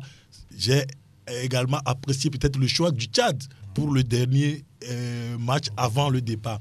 Donc tout cela, du moins par rapport au passé, c'est mieux parce qu'on a vu certaines compétitions ici où le Togo chômait par rapport aux adversaires. Aujourd'hui, ce tournoi vient. Après, si le match du Soudan est confirmé, c'est un véritable partenaire également. Et la confirmation du Tchad également. Donc, on va dire bravo pour cette démarche-là du côté de l'administration de la fédération. Maintenant, il faudrait que le staff technique mette à profit ces matchs-là. Surtout un travail progressif, parce qu'on veut voir une équipe du Togo faire une bonne prestation au CHAN. Quand vous prenez nos adversaires, le Maroc, par rapport à ses palmarès, le Rwanda et puis l'Ouganda, le Togo, sur le plan palmarès, d'ailleurs, c'est la première participation du Togo. Donc, pour avoir une véritable participation, il faudrait que le travail soit un travail efficient. Maintenant, appeler également, comme Moudib l'a dit, l'espérance de nos joueurs. Quoi qu'on dise, il faut une bonne préparation. Et quand on parle d'une préparation technico-tactique, il y a la préparation également psychologique. Et vous savez, pour les primes, pour nos joueurs locaux, c'est déjà une grande motivation. Tout joueur veut être présent au CHAN. Voilà pourquoi peut-être quand on parle des joueurs, peut-être en club, quand vous suivez un peu les déclarations d'Olou Faré la dernière fois après le match contre le Togo, il a dit il y a certains joueurs qui se réservent. Nous voulons peut-être, par rapport au discours que l'entraîneur, heureusement que ça va être la dernière journée, avant la trêve pour la préparation, que les joueurs se donnent. Parce que quoi qu'on dise, on dit les meilleurs qui seront sélectionnés. Mais si vous jouez avec des freins à main, vous vous économisez, je ne pense pas que vous serez meilleur. Donc, vivement que le staff technique, par rapport à son discours, puisse motiver ces joueurs-là à se donner à fond. 4 bons matchs avant la compétition. Dans 29-28 jours désormais, 4 bons matchs de bon niveau. Est-ce que le sélectionneur Jean-Paul Dossé-Abalo a demandé? Visiblement, il a eu, même si ce n'est pas des pays proches des adversaires qui comprennent le groupe du Togo. Voilà, on a le Burkina, le Niger, le Soudan et puis le Tchad. Oui, moi je pense quand même que c'est une très très bonne chose. D'abord, ce premier tournoi à Ouagadougou, que moi j'appelle le mini-tournoi de l'UOMOA, pour les pays de la zone qui ont eu quand même cette chance-là à obtenir leur qualification pour cette 6e édition du championnat d'Afrique des Nations. Et au-delà de ça, je pense quand même que ça va permettre évidemment à l'entraîneur de pouvoir tourner son effectif, de pouvoir également voir les joueurs qui sont vraiment rodés pour pouvoir participer à la compétition. Et de sortir en même temps l'équipe pour aller, ce sera l'occasion de voir et de faire le choix définitif. Là même, ça lui permettra, d'ailleurs, en ce qui concerne les gardiens de but, d'avoir une idée claire sur les gardiens de but. Parce que vous savez, au tournoi de l'UFOA, récemment, on a eu un problème. Quand, par exemple, le gardien titulaire n'a pas voyagé, il n'y avait pas eu cette assurance totale là dans les buts avec Adri Kossi Agbeko.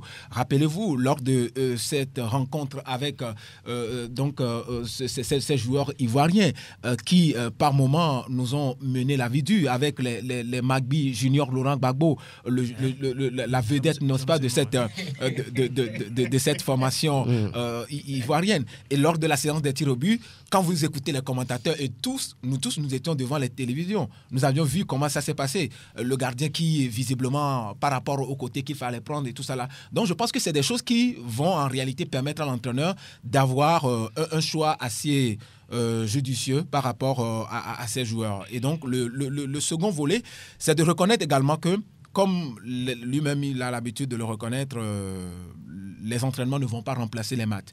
Mais le risque à ce niveau, c'est que lors de ces matchs amicaux, les joueurs ne vont pas se donner à fond. C'est ce que moi je crains. Parce que si vous vous blessez, on va vous laisser à la maison. Ça, on ne va pas chercher de midi à 14h. Vous vous blessez lors de ces matchs, on va vous laisser à la maison. Lors de ces matchs-là, les joueurs vont se réserver, vous pensez? Non, mais c'est ce qui arrive souvent. Et donc, Non, mais si vous le faites, peut-être que vous ne ferez pas partie du choix final. Hein? Non, mais ce n'est pas un cas particulier au Togo. Hein. La plupart du temps, lorsqu'on prépare les compétitions, vous allez voir des joueurs, par exemple, qui essaient un tout petit peu de se ménager parce qu'on se dit, mais si je me blesse, on va dire, ah, bon, ok, ça ne fait rien. Donc, tu auras ta chance après. Et puis, les autres vont partir. Et on le croit quand même de le reconnaître sur cet aspect. Mais au-delà de ça, je pense évidemment que, connaissant Jean-Paul Abalo et puis le discours qu'il a, l'essentiel de ce que les joueurs doivent cultiver aujourd'hui, c'est l'état d'esprit. Il faut reconnaître que l'état d'esprit des éliminatoires ne sera pas le même que l'état d'esprit donc de la compétition au Cameroun. C'est vrai qu'il faut peut-être jouer avec des adversaires qui ont un style de jeu proche, mais la vérité, n'est-ce pas, de ces matchs amicaux ne sera pas forcément la vérité donc de cette compétition. Ça, c'est clair. C'est clair. Avant vous, on va poser la même question à Razak Derman, qui va nous donner ses impressions par rapport à ce dernier virage des préparatifs. Oui, première chose, je voudrais d'abord saluer, parce que je n'ai pas eu la chance de venir dans votre studio depuis, la qualification de cette équipe pour le CHAN. La deuxième chose aussi, c'est la prévoyance de la FTF par rapport donc, à ces matchs qui sont programmés pour permettre donc au stade technique de mettre véritablement son empreinte sur ces joueurs. C'est à saluer véritablement. Et maintenant, c'est ce dont nous parlions tout à l'heure concernant les joueurs qui se réservent. Ça se voit clairement. Les joueurs qui sont à l'équipe nationale aujourd'hui, quand vous assistez à leur match, ils jouent avec un frein à main parce qu'ils ont peur de se blesser. On peut le comprendre. C'est en le faisant même qu'on se blesse. Oui, c'est vrai. On peut le comprendre. C'est vrai. Donc, il y a ce phénomène. Et comme l'a si bien dit aussi Aristide, même pendant le tournoi, là, les joueurs ne vont pas se donner à fond. Certains vont jouer, mais en ayant toujours à l'esprit que je veux être au CHAN, qui est une vitrine à saluer également. Le CHAN, c'est quand même une bonne vitrine pour les joueurs. Très bonne vitrine. Et donc, ils vont aussi essayer de jouer, mais tout en se réservant et en évitant de se blesser, etc. etc. Maintenant, ceci dit, tout revient quand même au staff technique de faire une très bonne lecture du jeu que vont déployer ces jeunes joueurs pour pouvoir donc tirer la liste définitive qui va participer donc à cette compétition. Mais c'est vrai également que ces matchs amicaux ne vont pas remplacer les matchs de la compétition. L'état d'esprit n'est pas du tout le même. Mais il y a un élément sur lequel je voudrais quand même insister. Les gens ont parlé des primes de qualification pour ces joueurs. C'est vrai. Parce qu'en façon de dire, ce qui est promis est dû. Et moi, j'ai bon espoir que, même si c'est à la veille de la compétition, la Fédé va payer ses prix. Mais je ne souhaiterais pas qu'au niveau des médias, qu'on en fasse, je ne sais pas, un tintamarre autour, qu'on en parle. Parce que vous savez, psychologiquement, quand les joueurs attendent ça, ça agit sur leur mental. Oui, mais on n'a qu'à leur donner. Ce qui est sûr, on va leur donner. Oui, moi, j'aurais préféré que chaque fois joueurs... on remet à demain, ce n'est pas aussi bien. Ça aussi, ça déstabilise. Je suis d'accord. Les médias n'en font pas une tintamarre autour. Ce qui est sûr, on va leur payer. Ça, c'est certain. D'accord. Razak Derman, lorsqu'on vous promet quelque chose et qu'on vous dit demain, on ne vous donne pas, on vous dit après. Non, on vous dit c'est plus déstabilisant. Vous êtes d'accord? Je suis d'accord. Mais je dis, autant laisser cela, c'est de l'extra sportif. Laisser cela de côté pour que les joueurs puissent. Vous trouvez que c'est de l'extra sportif? Absolument. Se focaliser véritablement sur les stages, sur le tournoi, afin de tirer le maximum de profit et se bonifier psychologiquement pour aller faire un tournoi magnifique de CHAN. Bien. Moi, c'est cet aspect-là que je voulais quand même. Oui. Prosper, oui. On va aller un peu plus vite. Non, je crois que je mets un peu en porte-à-faux ce que dit M. Derman. L'argent est le nerf de la guerre. Les fonctionnaires font quoi? Et ils font des grèves parce qu'ils veulent une augmentation. Allez se dépenser sur le terrain, revenir. Et qu'on vous promet que demain, on vous remettra la prime. Après-demain, on vous remettra la prime. Et si entre-temps, je ne suis plus valide, quelqu'un prendra ce temps. Non, il faut... Donc, de toutes les façons, ceux qui ont participé aux éliminatoires parce que ces primes sont données au prorata de ce que vous avez prévu. Oui. Mais je crois que le chef de l'État n'est pas encore au courant. Oui, moi je le dis. Oui. Parce que les cas ont été poignants dans ce pays. Après la qualification, dès que je crois que si il est au courant, ne le sous-estimez pas. Non, je ne suis pas sûr. Je ne suis pas sûr. De tout. Il aurait pu déjà donner Non, bon, c'est le ministre qui le dit. Il ne va pas mentir. Mais non, c'est des propos politiques. C'est des propos politiques. Vous doutez du propos de... Oui, je doute. Le chef de l'État. Moi, je dis, le chef de l'État n'est pas encore au courant. Rappelez-vous, si on peut le dire, on peut tout dire de Claude Leroy. Mais je pense que si c'est Claude Leroy, à ce niveau, on aurait pu déjà payer ces primes-là. Bien. On aurait pu payer ces primes. Maintenant, terminé. Des matchs amicaux du tournoi. Je pense que c'est une très bonne chose. Ouais. Maintenant, je crois que nous allons rappeler de la même manière où nous défendons les joueurs pour qu'on leur paie les primes. Il faut qu'ils se donnent. Nul n'est indispensable. Vous pouvez bien vous comporter, se réserver pour aller. Je crois que c'est en se battant même sur le terrain, dans ces matchs amicaux, au championnat, dans les championnats, se déployer, qui vous donneront même plus de dynamique pour pouvoir jouer une compétition. Parce que tout s'apprend sur le terrain. Lorsque le joueur se donne, il faut que ces joueurs-là rentrent plutôt dans l'esprit de compétition. Voilà, oui. Lorsque vous jouez à l'économie, vous blessez, ça n'arrive pas. Oui, Moudib d'abord avant Sur la question des primes, il y a quelque chose qu'il ne faut pas oublier. La fièvre électorale a noyé l'actualité sportive. Ça, c'est vrai. Donc, on en fait bien d'en parler. La qualification... Pour réveiller un peu les autorités. Pour réveiller un peu les autorités. Parce que cela dépasse un peu la compétence de la fédération. Certes, la fédération doit faire le lobbying, mais c'est le gouvernement qui doit prendre ses responsabilités. C'est très important de le dire. N'oublions pas que cette qualification a été acquise en octobre 2019. Ça fait déjà 5 mois.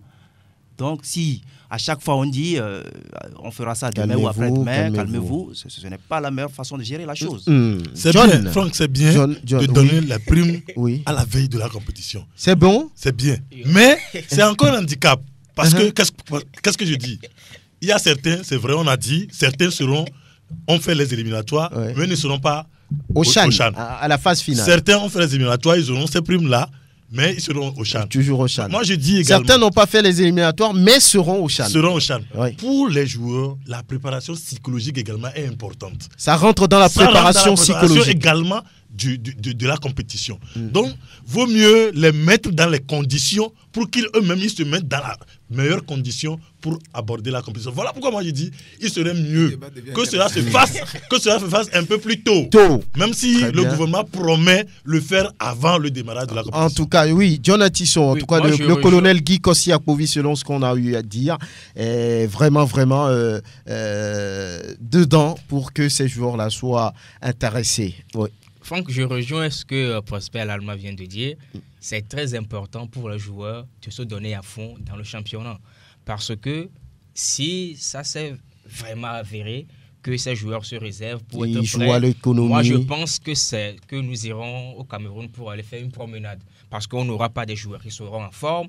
Parce qu'en amont, ils n'ont véritablement pas cette capacité physique et tactique à vouloir quand même avoir un niveau international. En tout cas, là, on compte sur, on va dire, le professionnalisme du sélectionneur Jean-Paul Dosset. C'est pour ça que je dis que si ça s'est avéré, c'est un gros handicap pour le Togo au CHAN 2020. Parce que au CHAN, que ça soit au CHAN ou dans d'autres compétitions internationales, il y a l'aspect physique, l'aspect technico-tactique qui entre en jeu.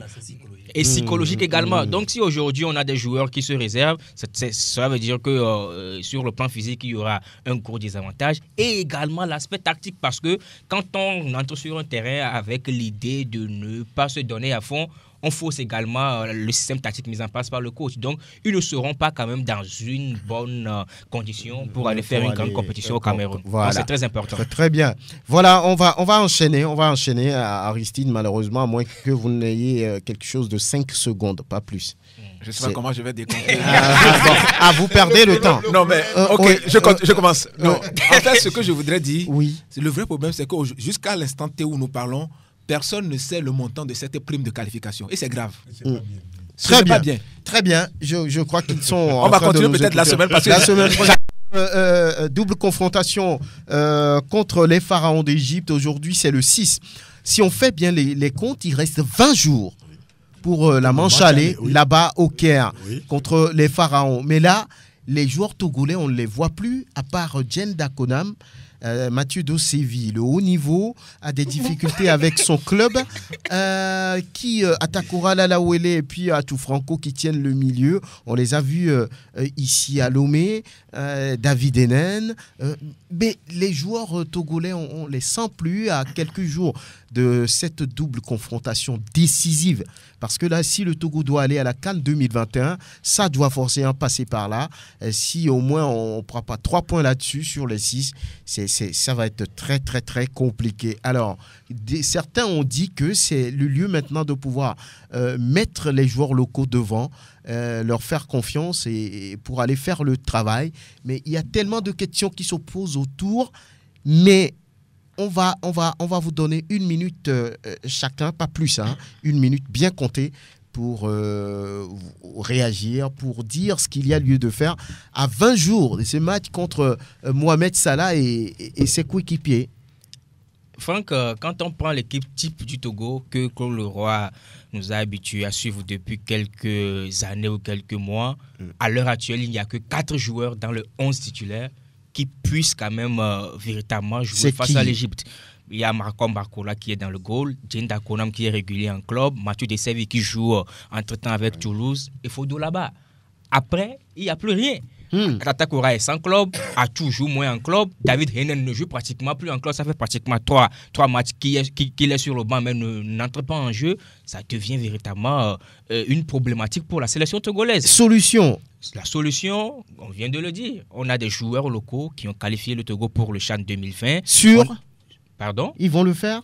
Les joueurs togolais, ils vont le faire. Les joueurs locaux vont le faire. Aujourd'hui, je ne pense pas que Bodé Sabour, qui est un latéral virevoltant, qui est bon sur le plan offensif que sur le plan défensif, pourrait avoir froid aux yeux quand il est devant un certain Mohamed Salah. On est dans le football. Oui, certes, on dit que le championnat togolais est amateur, que les joueurs ne sont pas de très haut niveau, mais à quand véritablement l'expérience pour ces joueurs-là? C'est en jouant ces genres de rencontrer ces genres d'adversaires qu'ils vont grandir. Salah, qu'ils vont grandir. Donc moi, je pense que Leroy peut oser parce qu'aujourd'hui, on n'a plus d'équipe nationale. 4 sur 11 titulaires, c'est vraiment déplorable. Voilà, 60 secondes, 65. Moudib Falana. Moi, j'aime mal quand je parle de l'équipe nationale du Togo. Pourquoi? Pour commencer, je vais faire une affirmation, mais ce n'est pas une affirmation gratuite. Nous avons les moyens de battre cette équipe égyptienne. C'est vrai. Pourquoi? Tout simplement parce que cette équipe aujourd'hui a un handicap psychologique. Ils ne sont pas encore totalement libérés de ce grand fiasco de la CAN organisée à domicile. Je parle bien de l'Égypte. L'élimination en 8e de finale. Voilà, organisée à domicile. Bien sûr. Installation. Cela veut dire qu'il y a de la place à prendre. On a vu ce que le Kenya a fait avec cette équipe. On a vu ce que les Comores ont fait devant cette équipe. Aujourd'hui, je pense quand même que les choses sont encore ouvertes dans ce groupe. L'Égypte a 2 points. L'Égypte a 2 points. Mais depuis des mois, peut-être les choses ont bougé. Hein? Non, je ne suis pas aussi sûr que ça. Je ne suis pas aussi sûr que ça. Maintenant, nous, à notre niveau, ce qu'il faut faire, c'est de s'organiser. On parlait tout à l'heure en tout cas des locaux qui peuvent valablement représenter cette équipe, mais sauf que le staff technique n'a pas pris le temps de bien suivre cette équipe nationale. Ça, c'est ce que moi je dis. Cela Abalo est dans le staff. Abalo est dans le staff, mais il n'est pas le seul. Ce n'est pas lui le patron de ce staff, c'est Claude Leroy. Il peut proposer. Il peut proposer. On peut refuser. On peut refuser. Bon, même si ça fait se discuter, on peut refuser parce qu'il y a le véritable patron là-bas. Est-ce que le patron est toujours dans cette même dynamique, peut-être dans la même logique ou dynamique que son collaborateur? Bon, je ne suis pas aussi sûr que ça parce que c'est lui qui a quand même les clés de cette équipe nationale. Là où en tout cas, le bas blesse, c'est au niveau de la disposition tactico-technique de cette équipe. Dans l'entrejeu de l'équipe nationale, vous avez aujourd'hui Atou Franco et Atakora Lalawele. Atakora Lalawele sans club, Atou Franco qui ne joue pratiquement pas, comme l'a souligné tout à l'heure John Adiso. Et souvenez-vous, au Kenya et à Nairobi, nous avons cette association, cette paire-là, nous a fait en tout cas encaisser un but. Ça veut dire que au niveau des autres compartiments, ce n'est pas quand même la belle coordination. Dans l'attaque aujourd'hui, depuis le départ d'Emmanuel Adebayor, le seul qui porte cette attaque togolaise, c'est Fodo là-bas. Mais il va falloir quand même qu'on lui associe des fois d'autres joueurs. Comme qui par exemple? Je crois qu'on peut puiser dans le cru local, sauf qu'il va falloir miser sur la qualité. On ne va pas convoquer des joueurs pour compléter une liste, mais convoquer des joueurs qui feront la différence. Injecter, voilà, qui feront la différence. Razak Derman. Oui, je crois que tous mes prédécesseurs... On est à 20 jours on dit l'essentiel. Maintenant, également, est-ce que Claude Lorrain est dans la même logique que ce qui a été développé ici. Et quand vous parlez de la valeur de ces et des joueurs locaux, est-ce qu'Abolé peut oser demander par exemple à Claude Leroy, au lieu de faire revenir X, je préfère que vous preniez quelqu'un qui est là, sur place et qui est pourquoi pas? C'est pour ça qu'il est dans le staff. Je dis, est-ce qu'il peut oser? Ça dépend de quel patron tu as. Si tu as un patron qui est prêt à accepter ce qu'il te dit, qui est prêt à t'écouter, et qui te donne même là, qui te tend la perche, mais qu'est-ce que tu penses de ceci? Là, tu peux oser dire. Mais si tu as un patron qui est là, qui se dit, lui connaît tout et que toi, tu ne connais rien, tu ne peux même pas oser. Tu comprends? Donc, tout dépend de ce qui se passe au sein du staff technique des éperviers. Mais c'est vrai que ça fait très mal qu'aujourd'hui, quand vous regardez au niveau international, on n'a pas beaucoup de nos joueurs qui jouent régulièrement dans leurs équipes. Vous vous demandez, mais qu'est-ce qui se passe? Est-ce qu'on a des joueurs qui sont en compétition? Si vous avez des joueurs au niveau international qui ne sont pas en compétition, je rejoins mes prédécesseurs pour dire autant prendre les locaux, les monter psychologiquement dans la tête que c'est possible d'aller jouer contre les salaires et autres, et vous allez voir le résultat. Comme Gueuler perd son âme entre-temps envers un joueur, et il appelle son mou. Faut être méchant. Hein? Il a préparé le joueur, mais quand le joueur est rentré, il a fait le travail. Rien à dire. Prosper, aujourd'hui, à 20 jours de cette double confrontation, vous êtes confiant? Les 26 et les 29 ici. Bon, manque de confiance, oui, parce qu'on n'a pas, comme John l'a dit, assez de joueurs internationaux pour faire le boulot. Maintenant, qu'est-ce qu'il faut faire? Chacun l'a dit. Il faut qu'on revienne, je l'ai toujours dit, au cru local.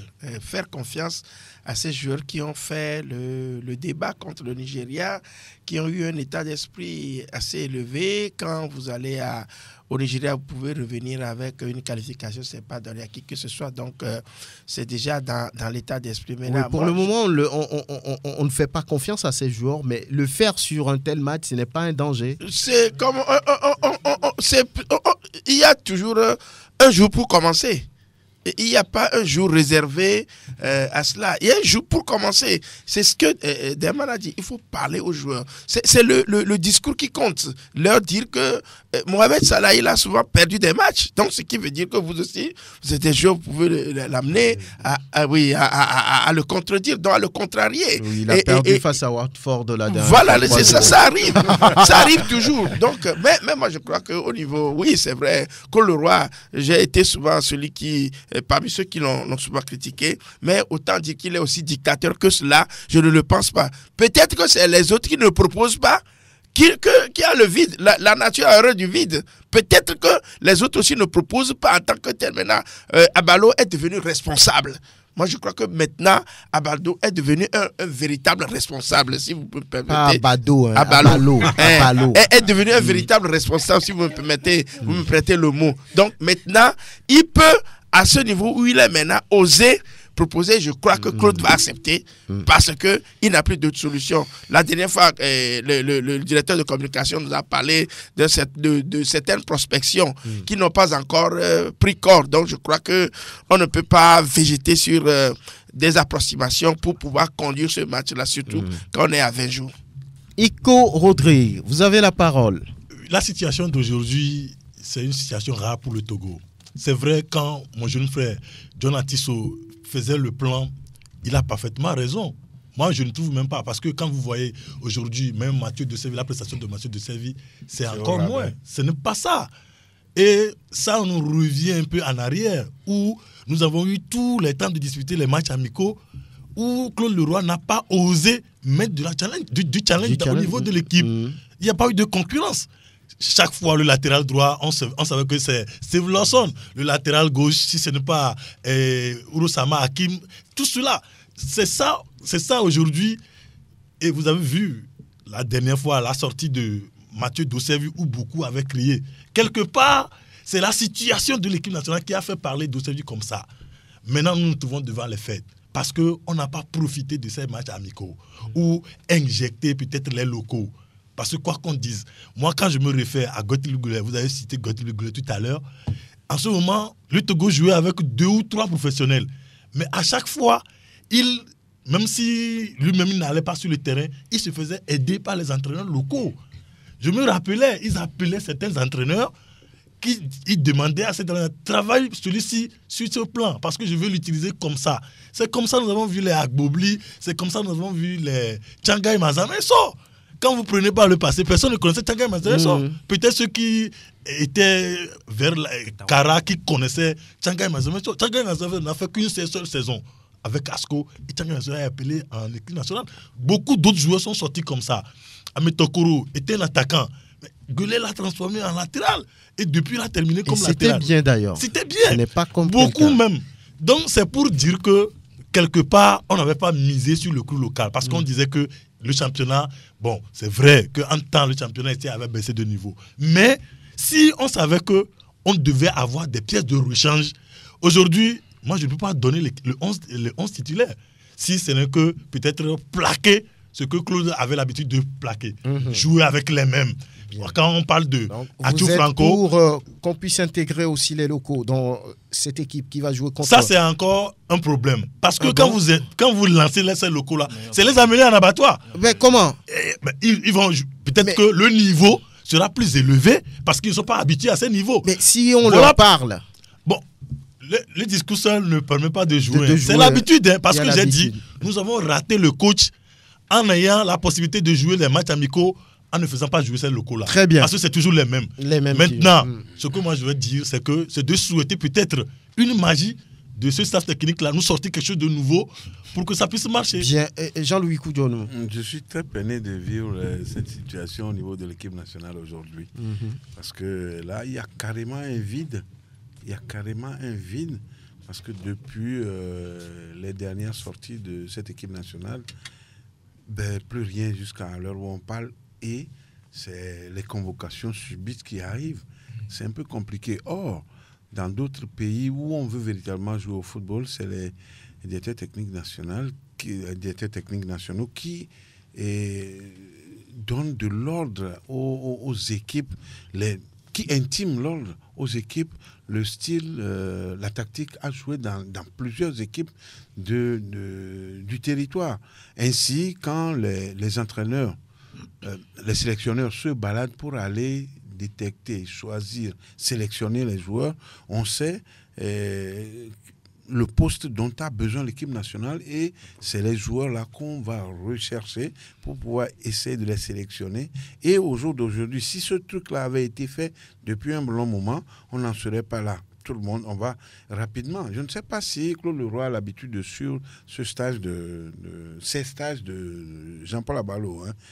S'il est su, juste après, il y va parfois s'il est à Lomé. Bon, s'il n'est pas à Lomé. Au fait, c'est ça, moi je regrette pour les sélectionneurs que nous prenons. Après le stage de Jean-Paul Abalo, il peut quand même appeler certains joueurs avec qui il peut continuer le travail. Avec qui il peut continuer de faire le travail parce qu'il aura besoin d'eux dans un bref délai. Le temps est là, le temps est très court. Maintenant, et ça, je suis sûr que si on ne fait pas attention, il y a la moitié de ces joueurs de l'équipe nationale locale qui va participer à l'équipe nationale A. Oui. Pour ce match-là? Oui. Mais qu'est-ce que vous avez? Quand John parlait tout à l'heure, c'était pénible pour moi de réagir parce que si tous les joueurs, toute la population togolaise aujourd'hui ne peut pas savoir une dizaine de joueurs, ne peut pas avoir le nom d'une dizaine de joueurs qu'on peut citer automatiquement parce qu'on a besoin d'une équipe. Ça veut dire qu'il y a problème. C'est un problème. Avant, c'était facile. Hein. C'était facile, oui. Aujourd'hui, non, mais on les connaît. Même les 16, on connaissait les 16. On sait celui qui doit jouer, celui qui doit être sur le banc, on les connaissait avant. Aujourd'hui, on doute sur un seul nom. On ne peut pas. On ne peut pas. Aristide, on va terminer avec vous. Oui. Vous êtes confiant? Bon, pas la confiance totale parce que là, nous sommes devant le fait accompli avec des joueurs qui ne sont pas vraiment en forme. Et comme on le dit, le patriotisme nous amène quand même à dire quand même que quelles que soient les conditions, eh bien, on va gagner. On va gagner, mais c'est sur le terrain que ça va se savoir. Parce que regardez, même on a douté un petit peu par rapport à la rencontre face au Kenya, mais au finish, on est arrivé à arracher un match nul, disons, là-bas à Nairobi. À Nairobi. Moi, mon problème, c'est beaucoup plus pour les matchs à domicile. Parce que les matchs à domicile, l'équipe a une certaine pression qui ne dit pas son nom et puis qui n'arrive pas à développer son jeu, contrairement au match à l'extérieur. Ça n'engage que moi, c'est mon observation par rapport... en tout cas, sur les 2 premières journées, vous avez raison. Parce que le Togo a été battu par les Comores ici. Et après, bon, tout le monde craignait que là-bas à Nairobi, ça va être la catastrophe. Mais à l'arrivée, c'est un but partout. Oui, même pour les préliminaires de la Coupe du Monde, voyez-vous, il y avait une certaine pression à domicile parce que les Comoriens ont quand même joué avant que le Togo ne puisse gagner cette rencontre 2-0. Mais à Moroni, c'était le même score, 1-0, enfin 1 but partout à la fin. Moi, ce qui m'intéresse beaucoup plus, c'est la force ou bien les forces et faiblesses de l'équipe adverse. C'est-à-dire, dans le football moderne aujourd'hui, pour gagner son adversaire, il faut connaître son adversaire. Ses forces et faiblesses. Quand vous prenez Lionel Messi aujourd'hui, la plupart des entraîneurs qui jouent face à Lionel Messi ou à Cristiano Ronaldo, ils étudient le jeu de ces deux joueurs. C'est-à-dire, quel est le bon pied de Lionel Messi. Et les forces et faiblesses du Togo. Oui. Non, mais les forces, comme on le dit aujourd'hui, je pense que nous sommes dans des difficultés. Les faiblesses, c'est par rapport aux joueurs qui ne sont pas en forme. Très bien. Je dis, la plupart du temps dans les sélections, on double les postes. On ne peut pas aussi appeler, tous les joueurs locaux tout de suite. Il y en a forcément, même le gardien de but de l'AS Auxerre qui est convoqué depuis un moment. Nyama Akate devait être convoqué lors du dernier regroupement, il était blessé. Il y a les Nan Richard, les Koudagba, entre autres, qui étaient convoqués. Mais les Boré Abdou Sabou qu'on a testé sur le match amical, etc., qui n'a vraiment pas marché, etc. Mais je pense que le vrai problème, pour aider, moi c'est mon analyse, pour que cela puisse aider tout le monde, concentrons-nous sur le fait que nous devons chercher les joueurs qui peuvent véritablement damer le pion à ces joueurs, égyptiens. Pendant longtemps, avant même l'arrivée de Claude Leroy, c'est ce que disait Iko Rogdi tout à l'heure. Nous avions habitué, n'est-ce pas, les sélectionneurs sur le fait qu'il faut toujours faire confiance à ces binationaux, à ces joueurs qui viennent de l'Occident. Quand tu joues à l'Occident, on dit, lui, il joue dans quel club pour peut-être rivaliser d'à deux avec les joueurs qui viennent de là. C'est ce qui se passe dans la plupart des pays africains. Le Sénégal a joué la dernière Coupe du Monde et puis la dernière Coupe d'Afrique des Nations sans aucun joueur local. Et c'est quand même grave. Pourquoi est-ce que finalement on joue les championnats? Et donc c'est pour pouvoir avoir des joueurs locaux pour étoffer l'effectif. Maintenant, à ce niveau, quand nous prenons la sélection locale, où finalement on faisait confiance maintenant, ça nous rattrape maintenant parce que ces joueurs ne sont plus en forme et maintenant on est obligé de pouvoir puiser dans ce cru. Voilà. Et donc, maintenant, qu'est-ce que vous préconisez? Ce que je préconise, c'est qu'on peut faire l'analyse aussi bien de ces joueurs de la sélection A qui sont en forme et de ces joueurs qui sont en forme au niveau de la sélection. Maintenant, étudier, les joueurs, comment dirais-je, égyptiens, l'adversaire, et savoir les joueurs qui peuvent véritablement faire l'affaire. Contrer. Parce que quand vous prenez par exemple, je vais chuter, quand vous prenez par exemple l'Égypte, la plupart des joueurs égyptiens sont des joueurs locaux. Mohamed El Chenaoui, le gardien de but, il évolue à Al-Ali. Vous prenez le défenseur Baher El Mohammadi, il évolue où? À Ismaili. Vous prenez par exemple les milieux de terrain comme Ahmed Fati ou Ayman Ashraf, c'est toujours Al-Ali. Vous prenez par exemple Amr El Soleya, il évolue où? Il évolue toujours donc à Al-Ali. Mais un championnat plus huppé que celui togolais. Justement, c'est parce qu'ils ont préparé ça depuis des années. Très bien. Et quand l'Égypte joue, je vous ai dit, quand l'Égypte joue avec les joueurs locaux, c'était difficile de battre l'Égypte. L'Égypte était triple champion grâce à ces joueurs qui viennent de Pyramide, d'Israéli et encore de ça. Et donc je pense qu'on peut maintenant... C'est déséquilibré 55-45. Moi, je suis togolais. Même si c'est déséquilibré, je supporte le Togo, je veux la victoire du Togo. Très bien. Non, mais c'est normal et puis c'est clair. Oui, voilà. On a fait le tour. On souhaite quand même bonne chance pour les sélections togolaises. Hein. Ce sont des sujets dont on va parler jusqu'à ce jour-là parce que c'est très important. On parlera CHAN, on parlera de cette double confrontation pour les éliminatoires de la CAN 2021. En Égypte. Très bien. Voilà, Théo Ajavon, on va vers les auditeurs. Hein. Peut-être qu'ils s'en foutent éperdument des Togolais. Ces jeunes qui sont allés même en finale. C'est une première. Pourquoi on n'a pas su garder cette équipe? Mais vraiment, ça fait honte. Hein. Non, arrêtons de comédie. Crions directement au sommet que c'est comme ça ne va pas. Point de vue. Les auditeurs.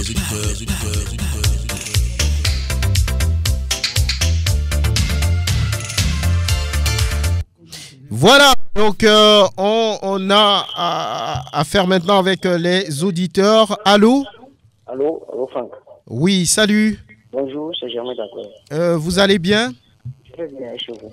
On rend grâce. Ok, merci. Je vais aller rapidement d'une manière ramassée. Oui. Et sur 2 volets. Et je vais parler du responsable du groupe qui est avec nous là-bas. Vraiment, j'ai aimé ses analyses et puis la manière dont il s'en est pris dans ses défenses. On lui pose une question, à savoir, pour moi, ceux qui n'ont pas pu garder leurs joueurs qui ont fait la Coupe continentale. Ce n'est pas la faute de n'avoir pas gardé les joueurs qui causent problème. Lorsque les joueurs veulent, ils ont en tête d'aller jouer la Coupe continentale. Il partira. Lorsque ils n'ont pas pu partir et qu'ils doivent faire ce même parcours, c'est de la peine pour les joueurs togolais. Ils n'ont pas ce mental-là. Il faut des psychologues. Vous pouvez garder les mêmes joueurs, mais dans leur tête, c'est difficile de les motiver. On a vu le cas de plusieurs équipes que vous avez citées. Elles vont sommer, du coup, dans le championnat, on ne les retrouve pas, même si ces mêmes joueurs sont là. Là, moi, je dis, il faut vraiment un travail, vraiment des psychologues pour nos joueurs. On ne joue pas une coupe continentale pour obligatoirement partir. On joue une coupe continentale pour avoir fait un résultat avant de partir. Ça, c'est vrai. Deuxièmement, je vais parler de notre équipe nationale locale. Dans le temps, nous parlions des éperviers qui avaient vraiment le niveau. Mais on a toujours introduit. Nous avons une équipe, mais on n'a pas la base. Aujourd'hui, nous semblons avoir une équipe fanion. Je me demande, c'est parce que nos dirigeants n'ont pas les moyens d'avoir 2 équipes, c'est-à-dire une équipe mère et ce qu'on appelle et ces jeunes. Lorsqu'on a les pions pour faire la relève, on perd la tête. Actuellement, on n'a pas une équipe nationale. Nous avons des équipes, une équipe locale qui va en championnat. Comme vous venez de le dire, si on pouvait canaliser ces joueurs-là et voir les anciens, ce qu'ils peuvent faire avec, ceux avec qui on peut faire plutôt, pour aller contre les Égyptiens, je pense que c'est une bonne chose. Merci, Germain. Allez, à bientôt. Voilà, excellent week-end. Quelqu'un derrière Germain. Allô? Oui, Bocadio, tout va bien? Tout va bien, ça va. Oui. Allô? Quand ça va pas, on va créer au sommet. Pardon? Quand ça va pas, il faut créer au secours. Ouais. Tout à l'heure, je suis un peu touché par rapport au propos de M. Derman. Oui. Quand il parle de prime de qualification, c'est pas un problème. Moi, je suis pas d'accord. Il n'a pas dit que c'est pas un problème, hein. Il a dit de ne pas en faire toute une histoire. Oui, mais tout le monde va accuser le journal ne fait rien. C'est parce que ça ne va pas qu'on parle. Moi, j'ai toujours crié de ça. Je suis témoin. Moi, j'ai toujours parlé de ça ici. À chaque fois quand j'appelle, je parle de ça. Donc, vous pensez que c'est important de donner ça très rapidement? Quand on fait une promesse, il faut le tenir. Quand tu dis à ton appart, tu reçus l'examen, je t'achète un vélo. Dès que tu reçus l'examen, il faut acheter le vélo. Ça, c'est clair. On ne doit pas crier, aller voir, je ne sais pas où, avant de parler de prime de ça,